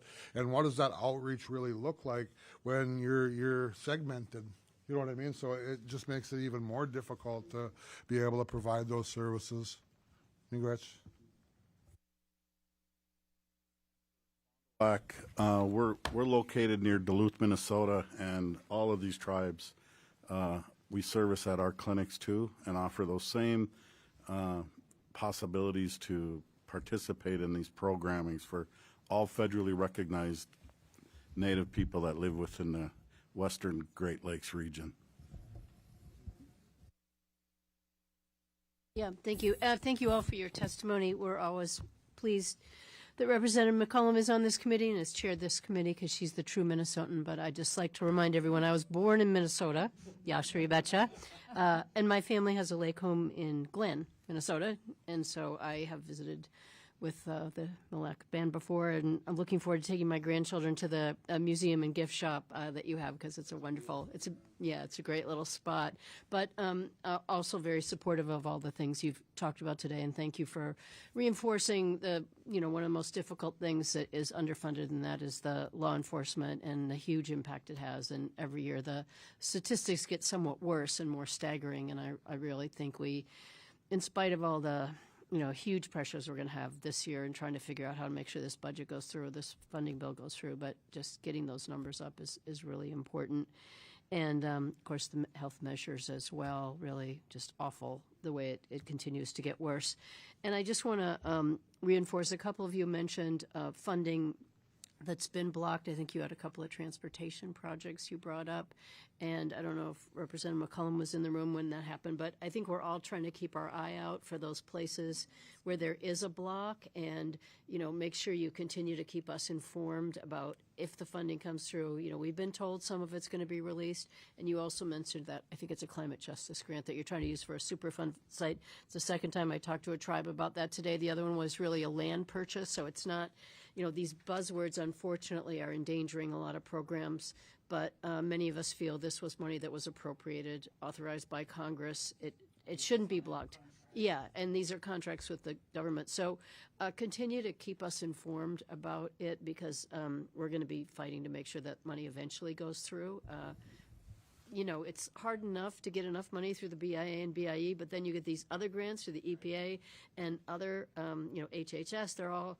And anyone that's being blocked, this is not DEI, it's not environmental justice. These are parts of our treaty and trust responsibility. If I could, you mentioned transportation in Indian country. In Late 1990s, I was researching insurance, and AAA did a seatbelt survey across the country. And what they discovered that you have 2/3 of a higher chance of dying if you live and work within any reservation within the country due to lack of infrastructure on roads. Interesting. I know that. We know that. I know that Chairman Cole, when he was chairman of the Transportation Committee, was very dedicated to making sure that that portion in there that goes to Indian roads was increased and stuff. And he kind of went and said, how much has this overall increase been? How much has it been in Indian country? And it was about half of what the overall, so he bumped it up substantially. So it's something we're aware of. I know that when Betty and I were in Arizona and on the Navajo reservation, and they drove us out to a school, we both had Fitbits on. They drove us out, and it wasn't that far, but you know, it was a few miles. I got like 26,000 steps just riding on the bus. Yeah, but she got more. That's how bad the road was. So we're aware of that, and we'll continue to work on that. But I do appreciate all of your testimony. I got a quick comment. You know, the statute, map 21 needs to be changed on transportation. Yeah. Thank you all for being here today. I appreciate it. Thank you. We could have sat here for hours. Yes. I know. I know what you mean. Thank you. Thank you very much. Thank you. Thank you. Winna? You can give me the rest of my Coke in there. Winna? And Jeff. Jeff and Winna?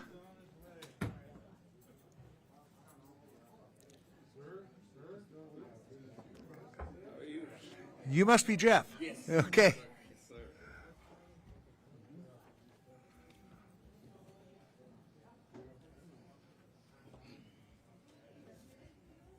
Is that how you say it? Correct. When, okay. Thank you.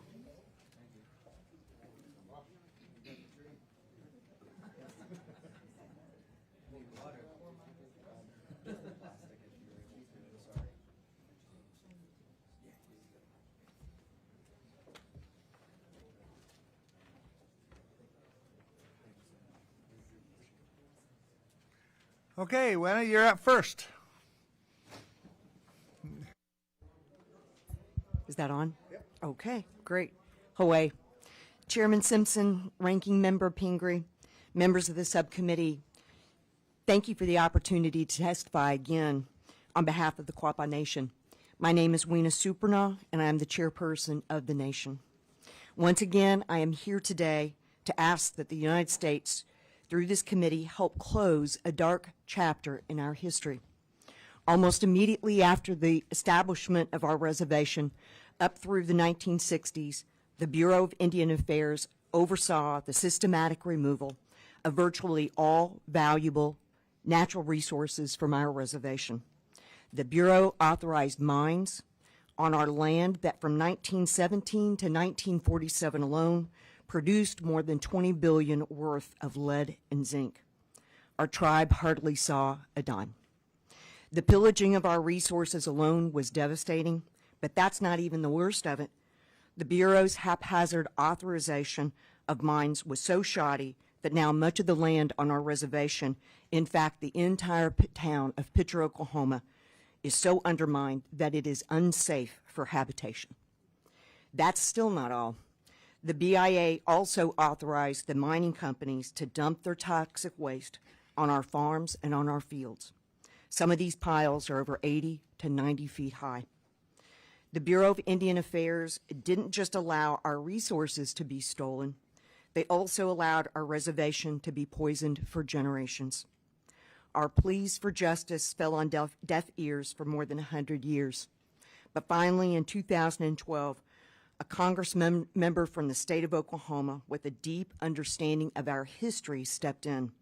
I'm incredibly grateful that this outstanding champion for Indian country, Congressman Tom Cole, now has the distinguished honor of chairing this very committee.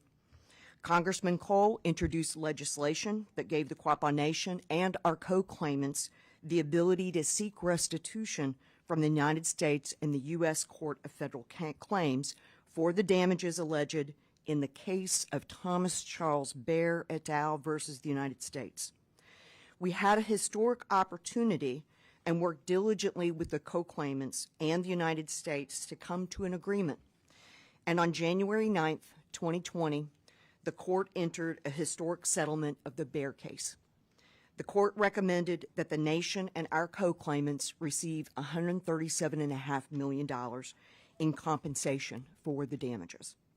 The funding would help us address the generations of damage to our land and trauma to our people. Sadly, I'm here today because more than 5 years later, the Quapaw Nation and our co-claimants have not been made whole, but we persist.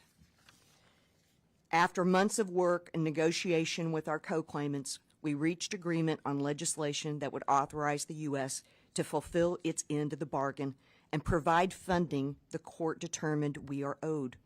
Senators Mullen and Langford, as well as your colleague, Congressman Josh Burkeen, introduced legislation to fulfill this important obligation. Now we are here to ask that you work with our congressional delegation to help our nation recover from the losses we have suffered and will continue to suffer for years to come because of the BIA's mismanagement of our lands. I ask that you join the Quapaw Nation and our co-claimants in demanding the U.S. to finally live up to its trust and treaty responsibilities. An appropriation to settle the Bear case will not undo all the damage, but it will help us move forward. Thank you, and I appreciate this opportunity to testify before you today. Ganake. Thank you. Jeff. You, Chairman Simpson. Yep. Ranking Member P.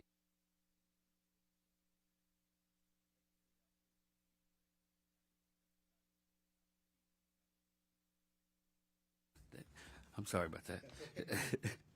My name is Jeff Wakachi. I'm chief of the United Kashia Band of Cherokee Indians in Oklahoma. The UKB is a federally recognized tribe requiring at least 1/4 degree of Cherokee blood. We are headquartered on our Oklahoma Cherokee Reservation in northeastern Oklahoma. The UKB has been federally recognized since 1946 and has struggled for 79 years to receive our rights and benefits. For decades, our legal status has been debated. That debate was settled on January 17th when the Interior Solicitor issued a memorandum opinion that reaffirmed what we have always known. The United Kashia Band of Cherokee Indians in Oklahoma and the Cherokee Nation of Oklahoma are equal successors to the historic Cherokee Nation. This conclusion was reached after more than 2 years of in-depth legal, historical, and genealogical review of documents submitted by both tribes. We are confident that the federal courts will easily affirm Interior's correct conclusion. In the early 2000s, the CNO assumed key IHS programs related to the Tahlequah Service Unit. IHS unlawfully awarded a 638 contract to the CNO for clinical services and purchase referred care, despite knowing that the UKB had never given consent. As a result, UKB members have been denied health care services. The CNO knows this, and the IHS knows this. This was not a technical oversight. It was a breach of trust. In 2022, we began our most recent efforts to obtain recurring funding from the IHS to establish our long overdue tribal health system. After reviewing this history, IHS confirmed that the UKB is entitled by law to operate our own tribal health system and proposed securing it under the new tribes funding budget line in both the FY24 and 25 budget requests. IHS's responsibility is clear. It must provide health care to all federally recognized tribes, regardless of how long they have been recognized. The new tribes funding budget exists for this exact reason, to ensure all tribes receive services. Any claims that UKB funding is redundant or patently false and not worthy of consideration. IHS has now acknowledged its error and seeks to correct it. This effort resulted in an ISDA contract which transferred $5.7 million in non-recurring funding to the UKB for 2024. We are working with the service to obtain non-recurring funding for 2025. The 2024 funding is entirely within the PRC funding program. The recurring funding request of $6 million would be allocated by the UKB across both the PRC program and the hospitals and clinics program. Recurring funding for the UKB has been included in both the FY24 and 25 President's budget requests with bipartisan support in both chambers. Unfortunately, the UKB was not included in the 2024 enacted budget as the final budget held IHS funding stagnant. We were again included in the 2025 President's budgets under Biden, and the Senate included language in one of its reports that directed the IHS director to fund the UKB out of a total budget increase for the service of just over $8 million. That bill ultimately died. We have shown our ability to operate high-quality health programs under ISDA, successfully managing behavioral health and substance abuse services throughout our reservation with the annual funding, IHS funding, in the amount of $99,000. Our track record of efficient operations and prudent management under this contract proves our ability to transform that meager funding into a behavioral health system which now operates across 5 locations and provides services to 1,200 plus patients. We stand ready to replicate this success with the United Kituwa Band Tribal Health System. As you continue through these hearings, take note that only one tribal official is here to oppose another tribe's funding. Very sad indeed. On behalf of the United Kituwa Band of Cherokee Indians in Oklahoma, I urge you to correct this moral and legal error and enact the IHS's request to fund the UKB on a recurring basis. Wado. Thank you. The lawsuit you're talking about, where did that, was it the tribe against BIA? Yes, yes. Because we have a lot of, and I and my staff, and they've been trying to educate me a little bit, which is sometimes hard, but there are settlements that happen across this government that all of a sudden go over to the Department of Justice, and the Justice Fund pays for those. And I'm trying to figure out why some of them go there and why others don't, and how the hell we get it out of my budget and get it into, into the Justice Fund to pay for it. That's a challenge. And I've got to do some more research on it and stuff. And but it is, you know, if a judgment's been made. And at least we did get the reference from the judge in the U.S. Court of Federal Claims that at least referred it for legislative authorization and appropriation. Yeah. So we're happy about that, but like you, that's a bit of a mystery to me as well. It's kind of, and from what I understand, and I might get this wrong, but if an appropriation has been requested, in some of them they have to request an appropriation, and if that's been done, it can't come out of the Justice Fund. So, is that similar to what I'm something like that? Yeah. So it's something that I want to look at, not just in this case, but what's going to eat our budget up in coming years. Is there's a lot of water rights settlements across this country with tribes. I was just talking with Fort Belknap tribe and stuff, and there's this almost it is actually a little over $1 billion, which is like over a 10-year period, but that's still a huge hit on the budget, and there's going to be more and more of those coming down the line. We've got to figure out a way to pay for these. So anyway, I appreciate your testimony, and thank you for your testimony, and look forward to working with you to solve the issue. Ms. Pingree? Yeah, thanks. I'm so sorry about, the exploitation and really the story that you're bringing to us, and hope that we can find a way to make sure that that settlement finally gets to the people who deserve it. And it sounds like the funding has come 1 year, but not all years. Yes, Yeah, it's okay. non-recurring.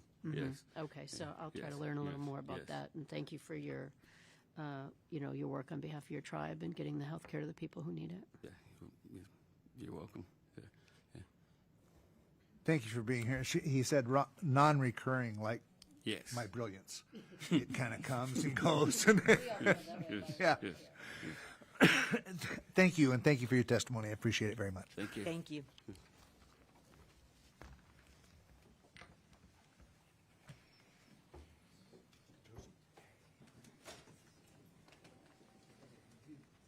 Jose.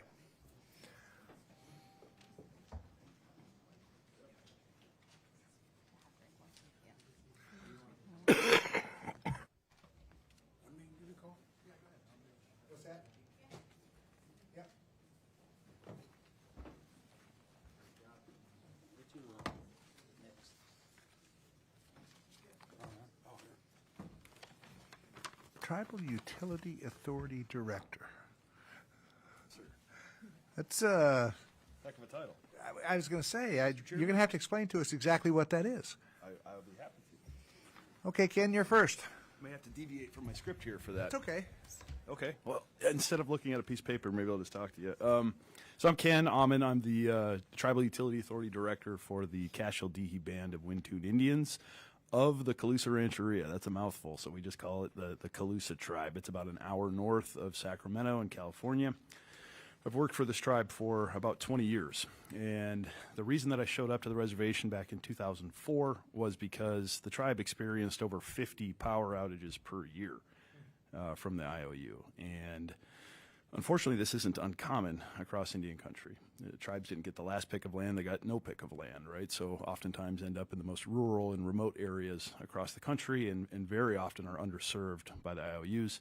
In fact, 1.4% of Americans have no access to electricity, but in Native America, that number is 14%, 10 times the national average. 13,500 plus families on the Navajo Nation never had access to electricity in America in 2025. So this is not uncommon. So when I showed up to Calusa, it was to help them build a natural gas-fired cogeneration power plant to take the control of their own energy future. And super long story short, we've had an off-grid, microgrid powering the entire reservation now for 2 decades with no outages in over 13 years, which makes this little tribe in Northern California a global leader in utility uptime. And so we formed Calusa Indian Energy, a Section 17, 100% tribally owned corporation, the only tribally owned microgrid developer in the country to export these decades of expertise to any other tribes who might be able to benefit from it. Tribal energy sovereignty is a big buzzword in Indian country these days. And so we bring energy sovereignty to, now we're in development with nearly 60 different tribes across the country, also some non-tribal governments and big corporations, including some of the largest data center clients in the world. And so what I'm here to talk to you about is specifically not just what we've done at Calusa proper, but what it is we offer not only to Indian country, but to the United States government and to industry as a whole. And there are a few things that I think you guys might be able to help us out with in achieving that. So my testimony today will focus on the offices, programs, and policies which tribes rely upon to seek and secure energy independence, diversify their economies away from gaming, build more vibrant communities, and help America maintain its global computing and energy dominance. As members of the subcommittee know, tribal governments are forced to seek approval from the BIA for a wide array of activities on trust lands, including energy generation, storage, transmission, and related projects. Well, the Hearth Act of 2012 made great advances in self-determination of tribes. More work is yet to be done. There are still limitations on how federally recognized tribes utilize their lands. Fewer restrictions on government agency approvals will allow tribes to accelerate development and attract more private capital to fund these initiatives. More private capital will allow tribes to grow without relying on government grants and loan guarantees. I'd like to recognize the importance of the Office of Indian Energy within the Department of Energy. We partnered with this office on several projects at Calusa and elsewhere. The Office of Indian Energy provides technical expertise, funding, and serves as a one-stop shop for tribes seeking to develop their energy resources. These resources were vital in developing our own microgrid in Calusa, and grant funding can help tribes take their initial steps towards energy self-sufficiency.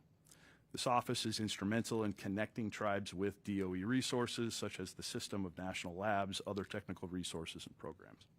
The House fiscal year 2025 Energy and Water Bill provides a historic $95 million to Indian energy policy and programs at the DOE, which is a 35% increase over fiscal year 2024. We're grateful for your continued support for this office and urge the committee to continue that commitment as you develop the 2026 bill. We hope that those members of the subcommittee who also serve on the Energy and Water Subcommittee will bring their expertise related to tribal issues to that role as well. We also hope subcommittee members will bring their expertise and guidance to the DOE's Loan Program Office. This program had significant potential to improve the capital flows into Indian country energy projects. However, the application process was cumbersome, which made it almost impossible for any tribes to take advantage of the program. Further, the complex and costly due diligence assessment of projects made the smaller community-scale projects impossible to fund using this program. This program has a massive opportunity in promoting both new natural gas-fired generation and renewable energy resources. America needs significant power capacity to lead the world in computer processing, artificial intelligence, and other high-tech manufacturing endeavors. The LPO, in my opinion, has been an abject failure, and there's a $2 billion fund originally that was expanded to $20 billion, set aside only for tribes to be able to access super low interest funding for energy projects and manufacturing. But there wasn't a single loan that was actually successfully completed. And I'm afraid that the LPO may end up on the chopping block under this new administration. I hope that it doesn't. There are a lot of ways to improve the way that LPO functions and actually get this money out into the hands of tribes that can benefit from it. Tribal energy tax issues specifically, the investment tax credits included in Section 48 of the Internal Revenue Code, which was expanded by Congress in 22, presented tribes with a critical opportunity to develop microgrid projects on their own reservations. The formation of the company that I told you about, Colusa Indian Energy, was predicated partially on that investment thesis. This tax incentive initially supported natural gas cogeneration and non-carbon energy generation systems, offering cost savings, carbon reductions, and improved energy reliability across the country. A key feature for tribes is the direct pay option, which allows tribes to be able to benefit from ITCs as a non-taxable entity. This removes financial barriers and enables investment in large-scale power generation projects without requiring tax liability. My time is short, so you have to read the rest of what I wrote here. Specifically, what I want you to take away from what we're doing is we have two large buckets of projects. One is community-scale microgrids, similar to what we do or have done at Colusa. We're doing this for dozens of other tribes across the country. Those projects, almost across the board, rely on the ITC, which is set to expire, or part of it has expired already. The combined heat and power, the natural gas component expired in 24. And grant dollars from agencies like the Office of Indian Energy. The other big bucket of work that we're doing is to lever the advantages that tribes have in sovereignty and being self-regulating to bypass state and local bureaucracy and bring large energy users like AI data centers to reservations to be powered directly by tribes. So if you want to build a data center in PG&E territory today in Northern California, it's going to take 7 to 10 years to get that transmission power. We do it on trust land with tribes in 18 to 24 months. And so this is that we take an all of the above energy approach here. We're not a renewable energy company, we're a tribal energy company. And so natural gas plays a critical component to these large scale projects, which not only offer tribal energy sovereignty, but offer significant revenue opportunity to diversify away from gaming. Thank you so much for your time. Yes, sir. Is it on? There we go. Good afternoon. My name is Jose Simon III, but my tribal name is Moke Simon. Amenehi Kalaktak, Moke Simon. So nice to meet you today. I'm the chairman of the Middletown Rancheria Band of Pomo Indians in Northern California. We have 261 tribal members, so a small tribe coming to the table. We are a neighbor of Colusa. We're less than an hour away in Northern California. I've been the tribal chairman since 1997, joined as a young man. I grew up on the reservation in Middletown with an 80-acre parcel that we live on there now with our tribal members. I was lucky enough to be not a small person, so I was able to play college football, played in the NFL, played in the World Football League, was a champion over there, played Arena Football League, but I was asked to come back and be a leader of the tribe. I've done that for over 24 years now. Will be 30 at the end of this term.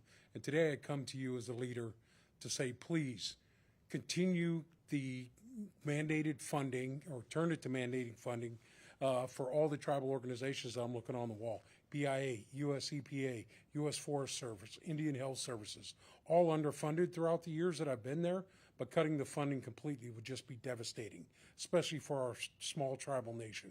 We need to drive 34 miles just round trip to get to a hospital. So we've worked over the last 20 years to build a clinic actually on our rancheria. We are part of a consortium, but we have built something on our rancheria now that we need funding for to get up and operating and started. We're just looking for a hand up, not a handout, as we're moving forward as a tribal nation. But we have grants under each one of those things that we have up on the wall. EPA, U.S. Forest Service under our Tribal Historic Preservation Office, Indian Health Service, EPA, we have our water quality grants. We are working diligently too. We are affected by PSPS events in Northern California from PG&E. We're working on microgrid projects, solar for all of these things that will affect our people. But we're a small nation, very small nation. As I said, we have 261 members.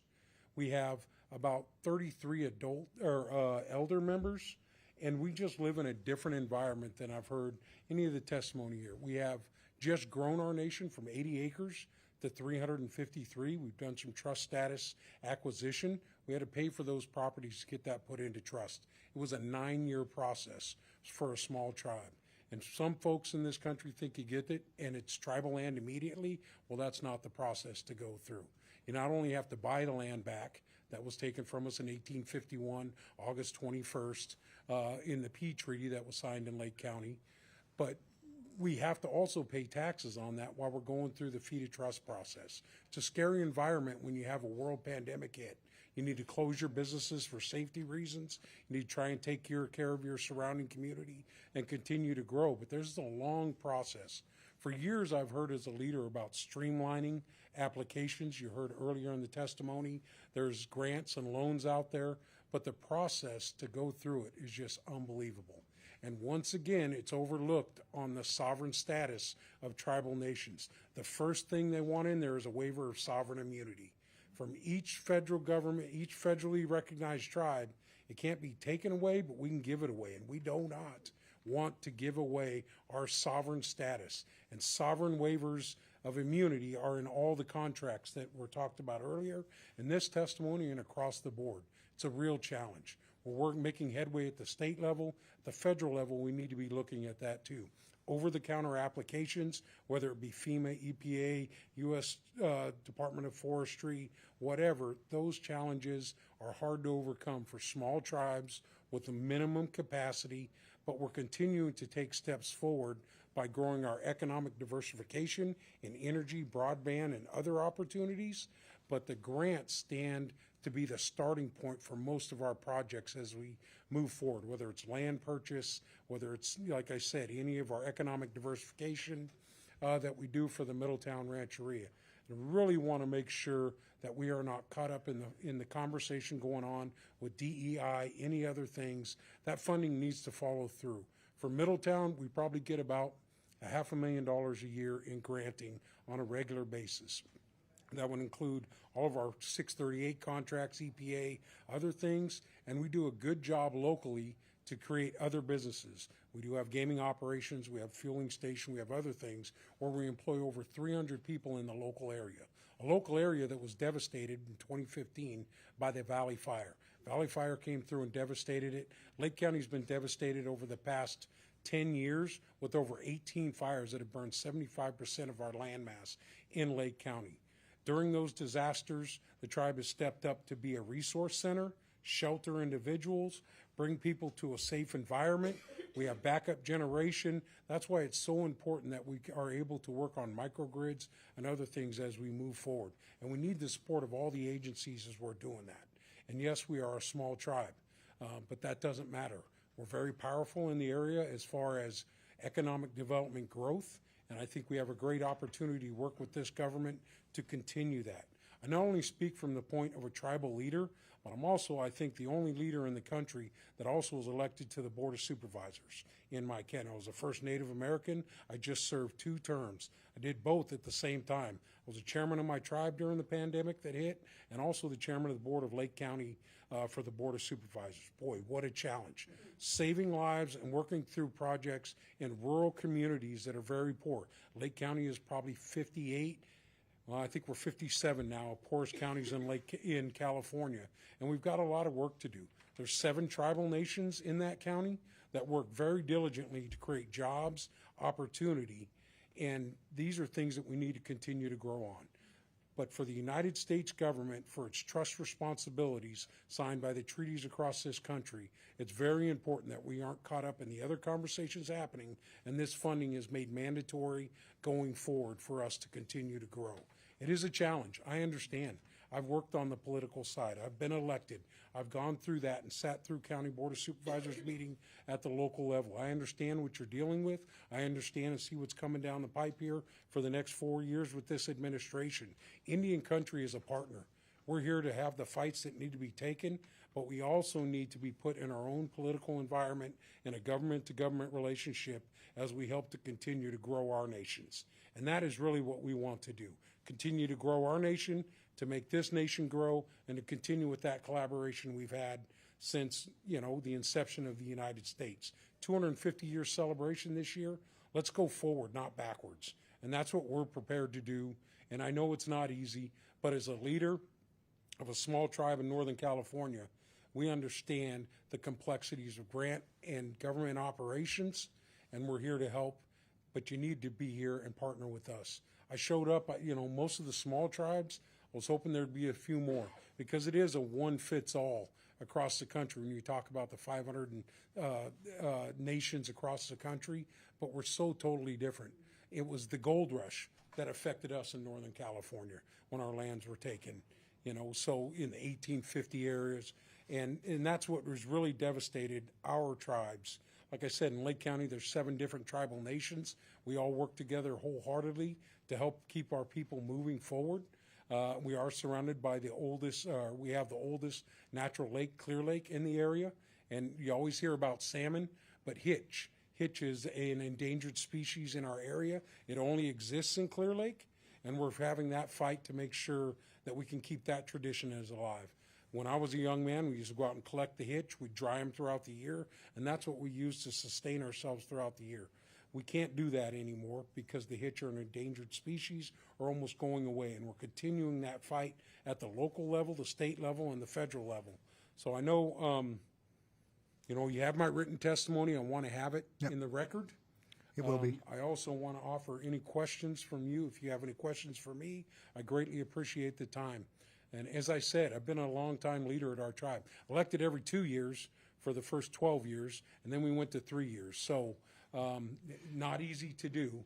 And then also to be elected for the first Native American in Lake County's history, not easy to do. So community is something that I like to really try and build. Collaboration.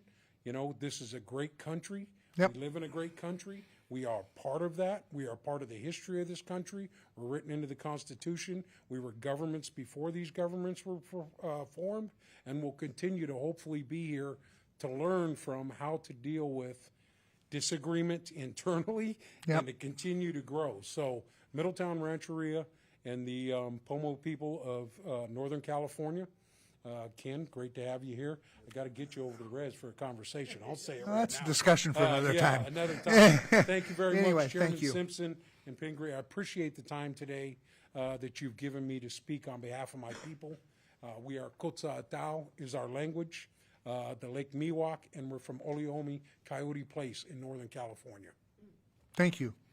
Appreciate your testimony. It's interesting. Tribes are really getting into energy production, aren't they? All across the country. A lot of them are. There's 574 federally recognized tribes. There's, I think, less than a dozen that have formal tribal utility authorities, Yeah. and less than half of them actually own their own assets, right? Their own energy assets. Yeah. So it's still very new. There's a lot of sophistication in Indian country in gaming, not a whole lot in energy, right? So our charter as a tribally owned company is to try to be a firewall between tribes and non-tribal entities in this space, whatever that means for the tribes Yeah. we're developing with. But Well, the Nez Perce tribe I know are into. Yes, sir. They got a solar energy project up there that's going to be huge. yeah, there are a lot of Many huge. different opportunities. We're in the creation of our utility authority, but one unique opportunity we have in our area, we have geothermal. Geothermal in our backyard that we're exploring. We have Calpine, which is one of the largest geothermal operations basically in our backyard.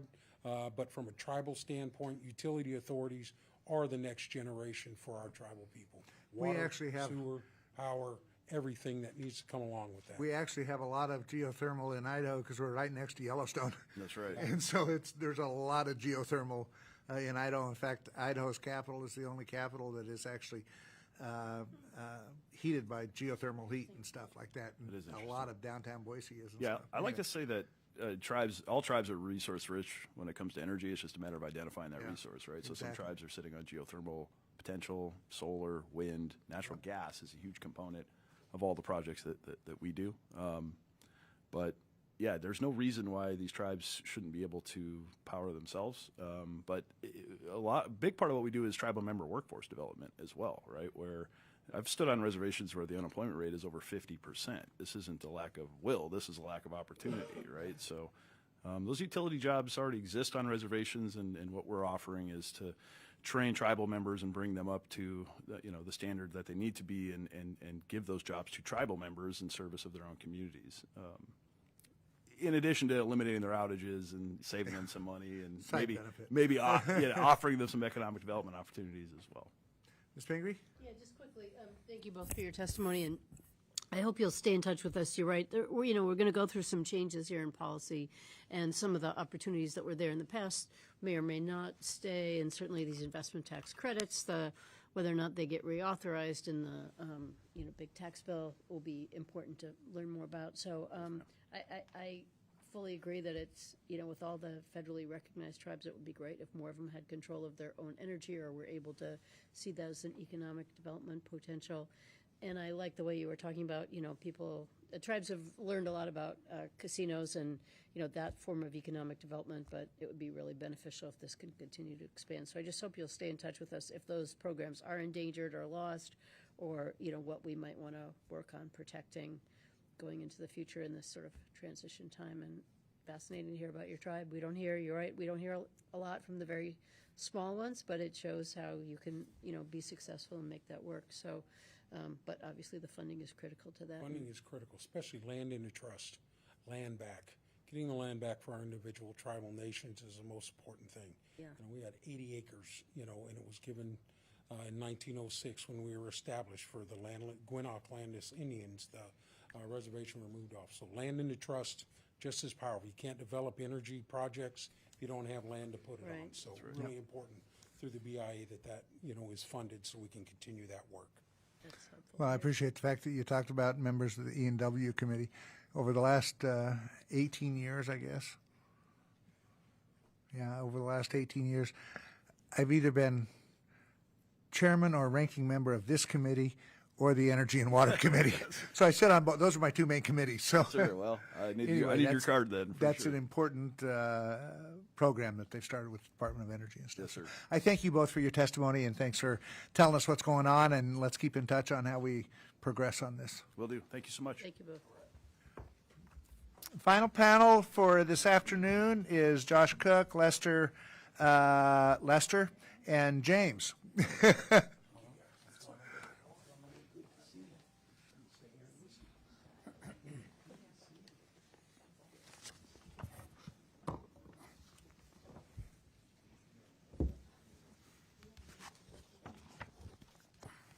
Thank you. Josh, you're first.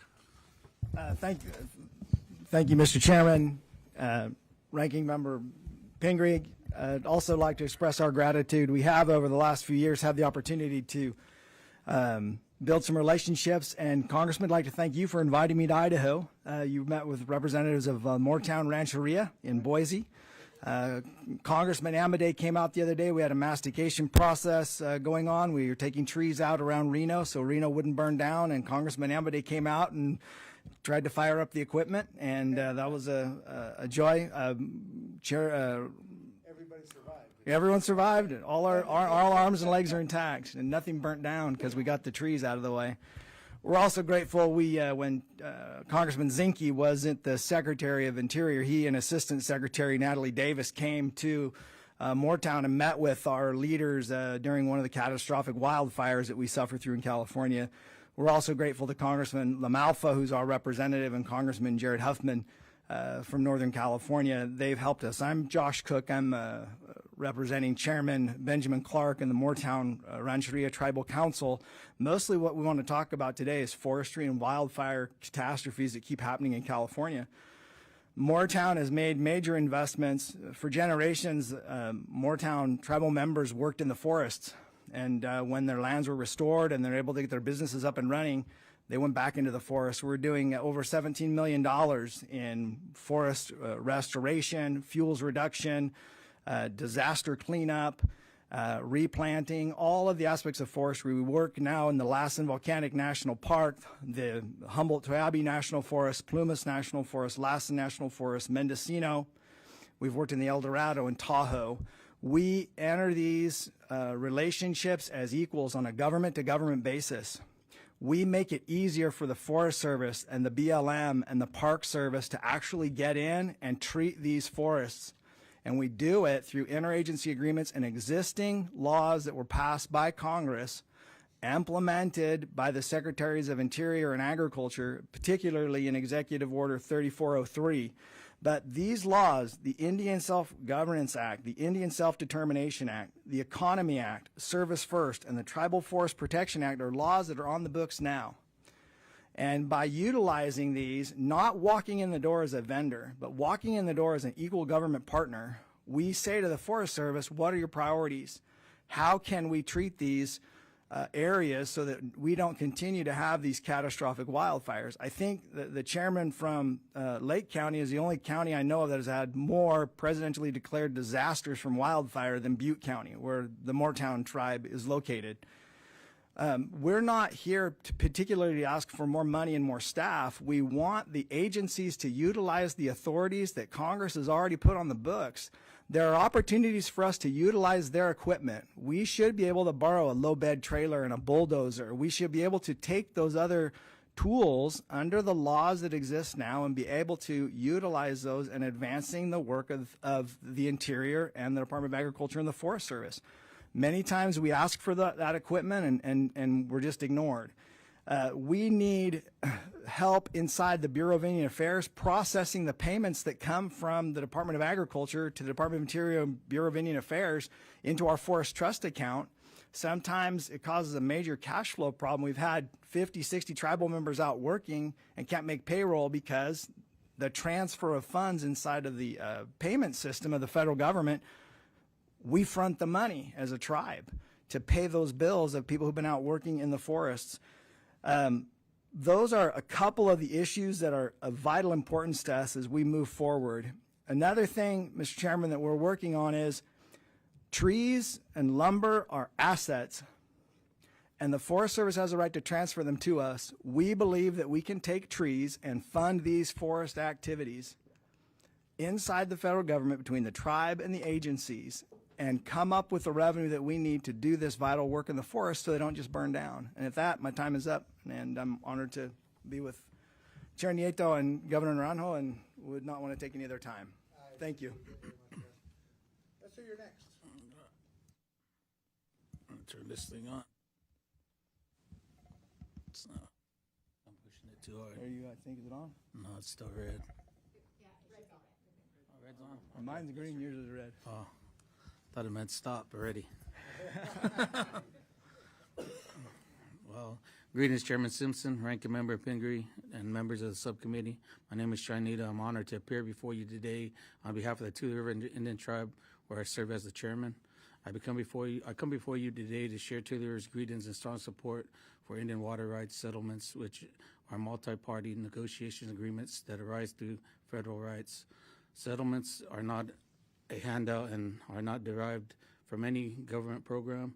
Rather, they are agreements that resolve long-standing contractual legal claims.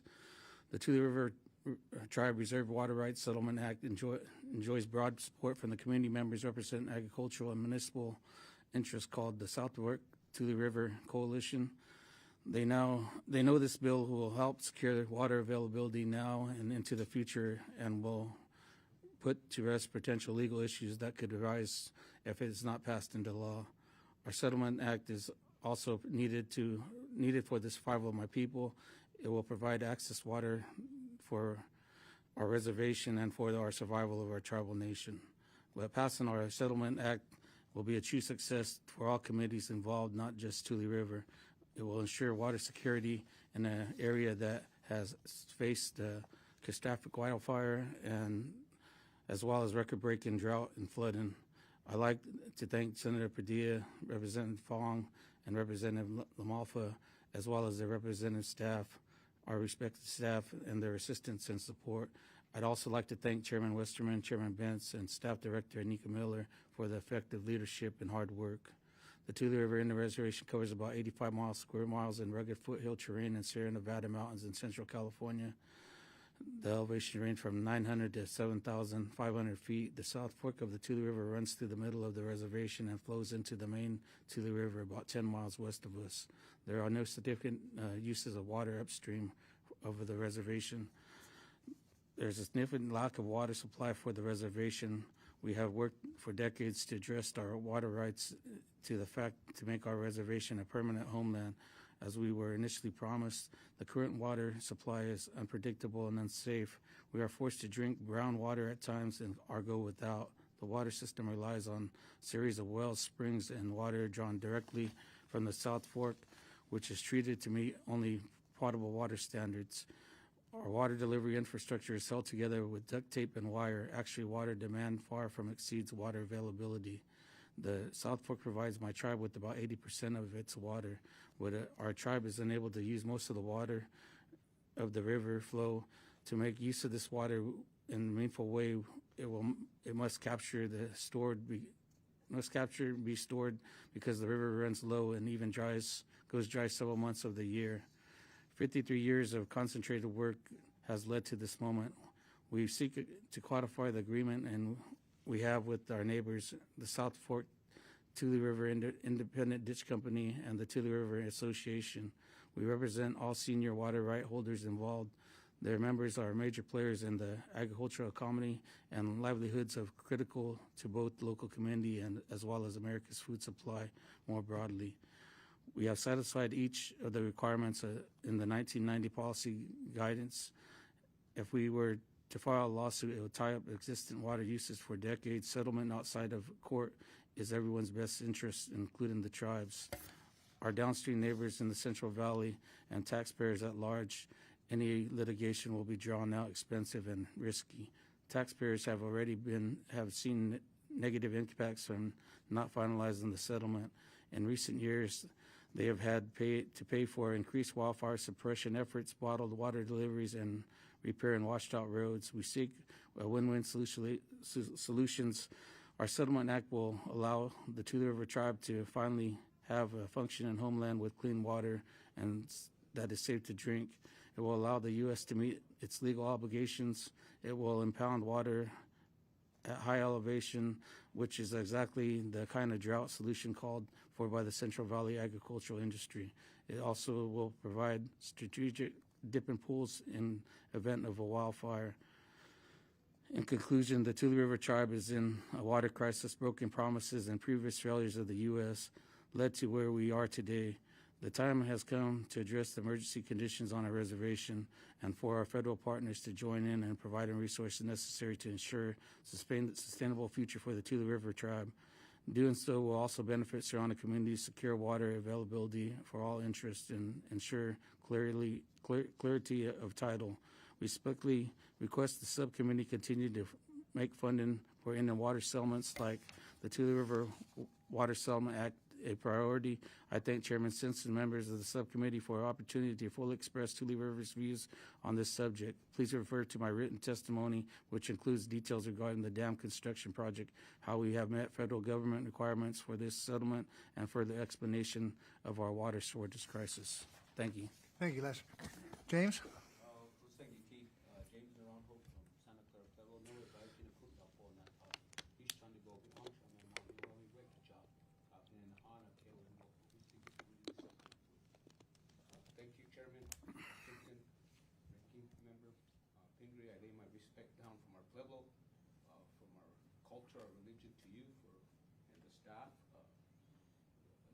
The Governor of Santa Clara Pueblo in northern New Mexico. I have provided written testimony for you all. I'm a retired lawman for the state of New Mexico. I served 20-some odd plus years serving our state of New Mexico and our country. Thank you for this time. First, I want to express my concern regarding the recent policy action that will affect the well-being of tribal communities, the whole state, the whole United States. The United States fulfills its trust and treaty obligations to both direct delivery of programs to the contracting of federal trust obligations to tribal nations to perform the service themselves. Policy decisions that have tribal implications such as delivery of trust and treaty responsibilities, which you've been hearing all day. Consultation of properly satisfy the federal government legal obligations, which is rooted in the treaties and trust obligations of the U.S. Constitution and the longstanding federal statutes. With that, I have a few priorities. Being a retired lawman, our tribal law enforcement officers and our teachers are so crucial, so critical to the drug epidemic and the crime. We're very blessed to implement VAWA in the state of New Mexico. We're one of the first tribes in New Mexico that established VAWA. We turned our little old laundromat into a beautiful courthouse, and I invite you all one day to come and visit. I advocated and testified in Alaska. I ran cadaver dogs for many, many years. Unfortunately, it brings a lot of closure to the families. There's not many times that we cover human life. It's always just a closure. But most of our law enforcement officers are retired. My colleagues, they're retired lawmen that come and work for us. And then when we do hire a young cadet, he sticks around for a couple years, and then he bounces to Los Alamos, to Santa Fe County, to Albuquerque, where the pay is higher. And we're like a training facility, and then we have to start all over, and they're our members. And it hurts us because we can't supply that, we can't match that salary, nor can we match those benefits. And then we go into our teachers. We've took over our own community school. Excuse me. So we're blessed to have our own teachers from Santa Clara Pueblo. So we've implemented our language in math, science, history. We teach in English, and we teach in Tewa. What a beautiful thing to have. Growing up, we didn't have that. We didn't have that ability to learn our language in school. We had to learn it outside of school grounds. Now we implement all of those things so that we learn, and they're gifted in both worlds. We grow up in two worlds, our Tewa way and the white man's way, if I were to say it, right? And it's the success of our children. I'm blessed to have a retired son who's a Navy medic. I have a son who's an FBI agent, and I have another son that was a teacher. I have another son that's a mechanic, and I have another son who works for Delta. And they all learn their language, and they all have the respect for both cultures. And so that's very challenging for them, but they're successful. We have kids that are doctors, pharmacists, but we can't retain them in our village because we just don't have that capability and capacity to match the salaries in the national laboratory that's next door to us. And so we urge the United States to help us with these programs so that we can match these salaries and match these funds so that we can continue our people. We're not asking for handouts, we're just asking to help us and to continue our partnership so that we can continue to grow. In 2009, the United States Congress passed legislation authoring the planning and implementation to improve our irrigation infrastructure. We're all farmers, cattlemen. We have seeds from hundreds of years old that we continue to grow, that we continue to use for our ways of life. And if you don't know, we've suffered 4 major forest fires in New Mexico. 100% fish kill, 80% of our watershed destroyed. Just last year, we suffered another flood. Wipes out our roads, wipes out our new ditches, wipes out our head gates. And it's so costly because we have to go and redig and we have to stop the Rio Grande and start all over again. And it's like that every year we're facing these flooding events. And so we hope that those infrastructure projects continue to help us so that we can continue our ways of life. Then we go into IHS. We have a small clinic, 40 years old plus. Thousands of members from different small tribes come to our facility. Lack of doctors, lack of nurses, lack of health care. Same reason.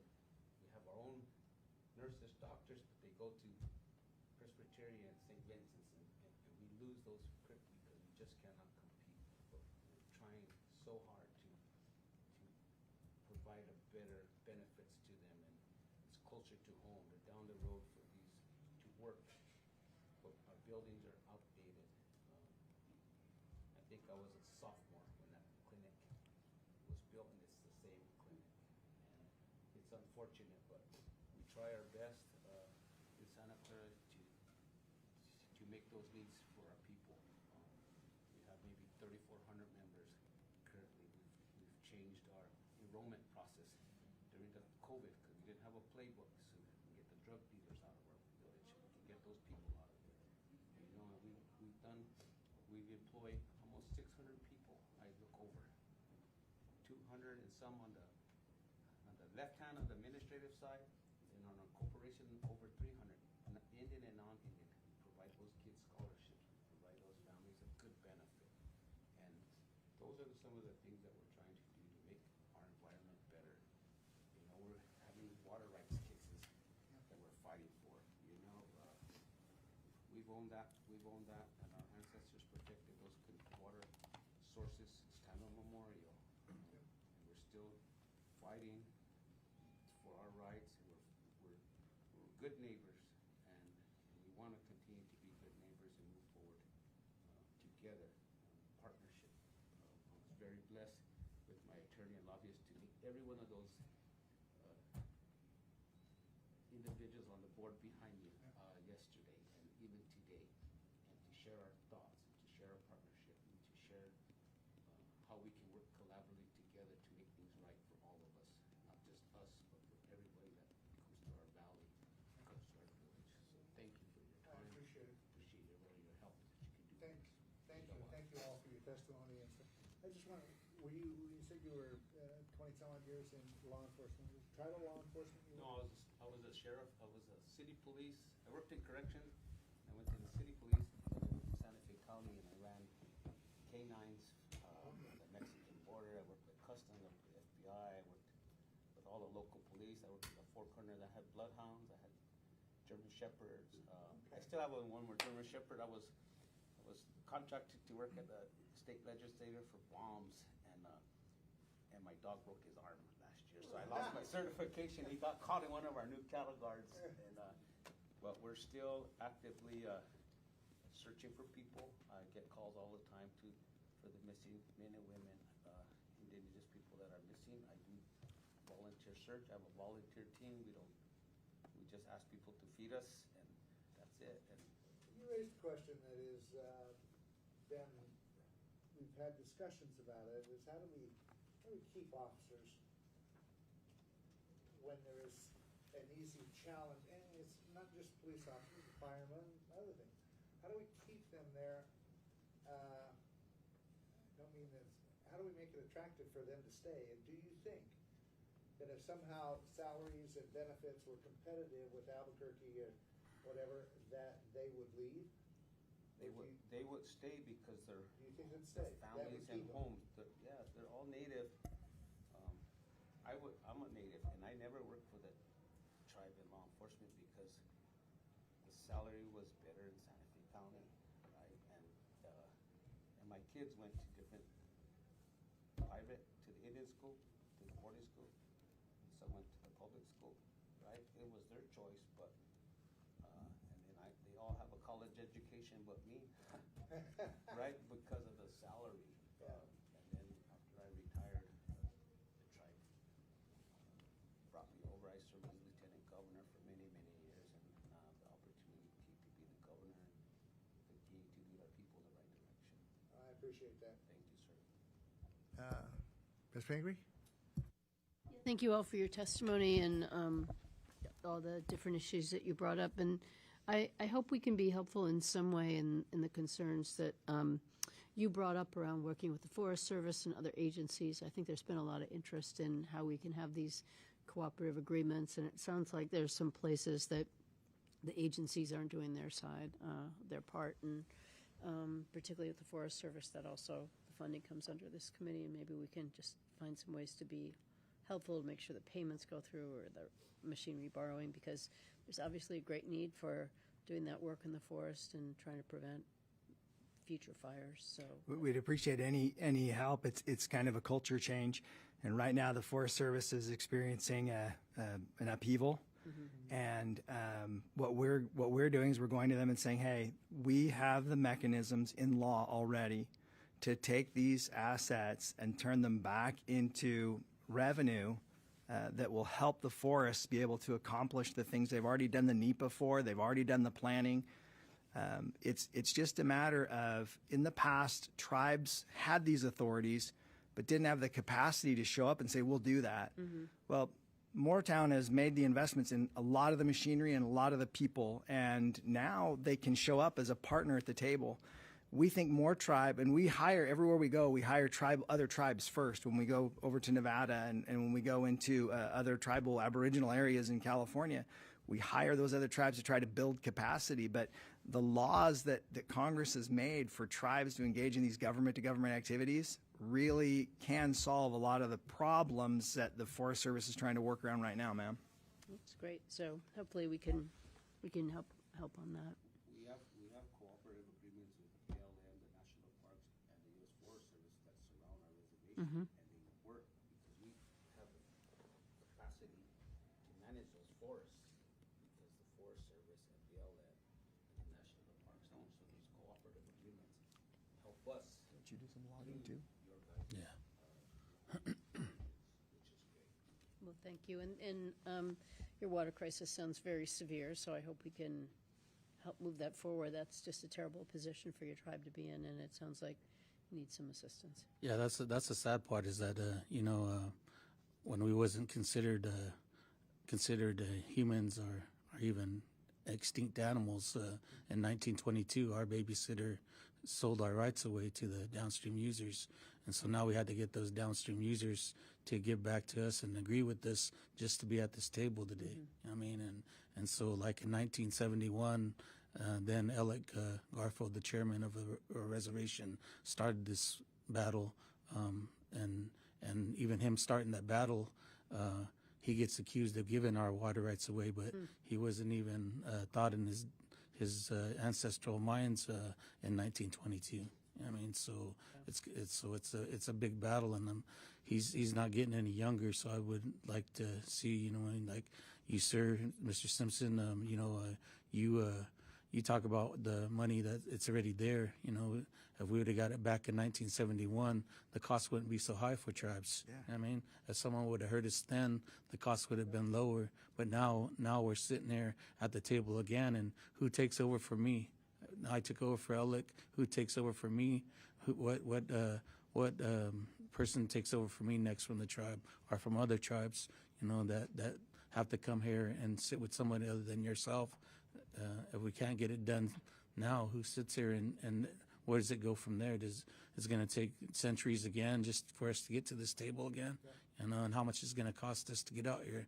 The money I spent to get here from my tribe, I could have used it on our youth or our elders, you know, without having to worry about, you know, coming out here and hearing, yes, we can do this, or at least say something to us where we can at least go home and say, you know, we got this, we got that. I mean, and it's a long ways out here. You know, I had to sit coach's time, and I'm a big dude, not as big as my bro back there. But you know, it's pretty sad that we're still here. You know, and like, you know, we hear about these third world countries getting millions and billions of dollars. We're only asking for, with the tribes that are asking, it's only $1 billion right now. I mean, it sounds like a big number, but like it's not a big number when you're giving to a lot more tribes than just one. I mean, you're only giving to one little third world country, and you say, oh, how can you compare yourself to a third world country? Well, we can't, because they get money and we don't. You know, so. Anyway, I appreciate, was that all? Yes, thank you very much. Thank you all for your testimony. It is actually, I know it seems sometimes kind of crazy that, as you said, you come out, you spend the money, you come out here, and it's a long flight. I fly to Idaho all the time, so I know how long it is. And then we give you 5 minutes to talk to us and answer a few questions and that kind of stuff. But it really does help us in looking at when we put our bill together. We do listen to your testimony, and we do read the testimony that you give to us and stuff. So it is, I've always felt like, when you walk away from all this, do you go, that was worthless? I can tell you it's not. No, that's why I thank you in my testimony first thing. But it is very important to us.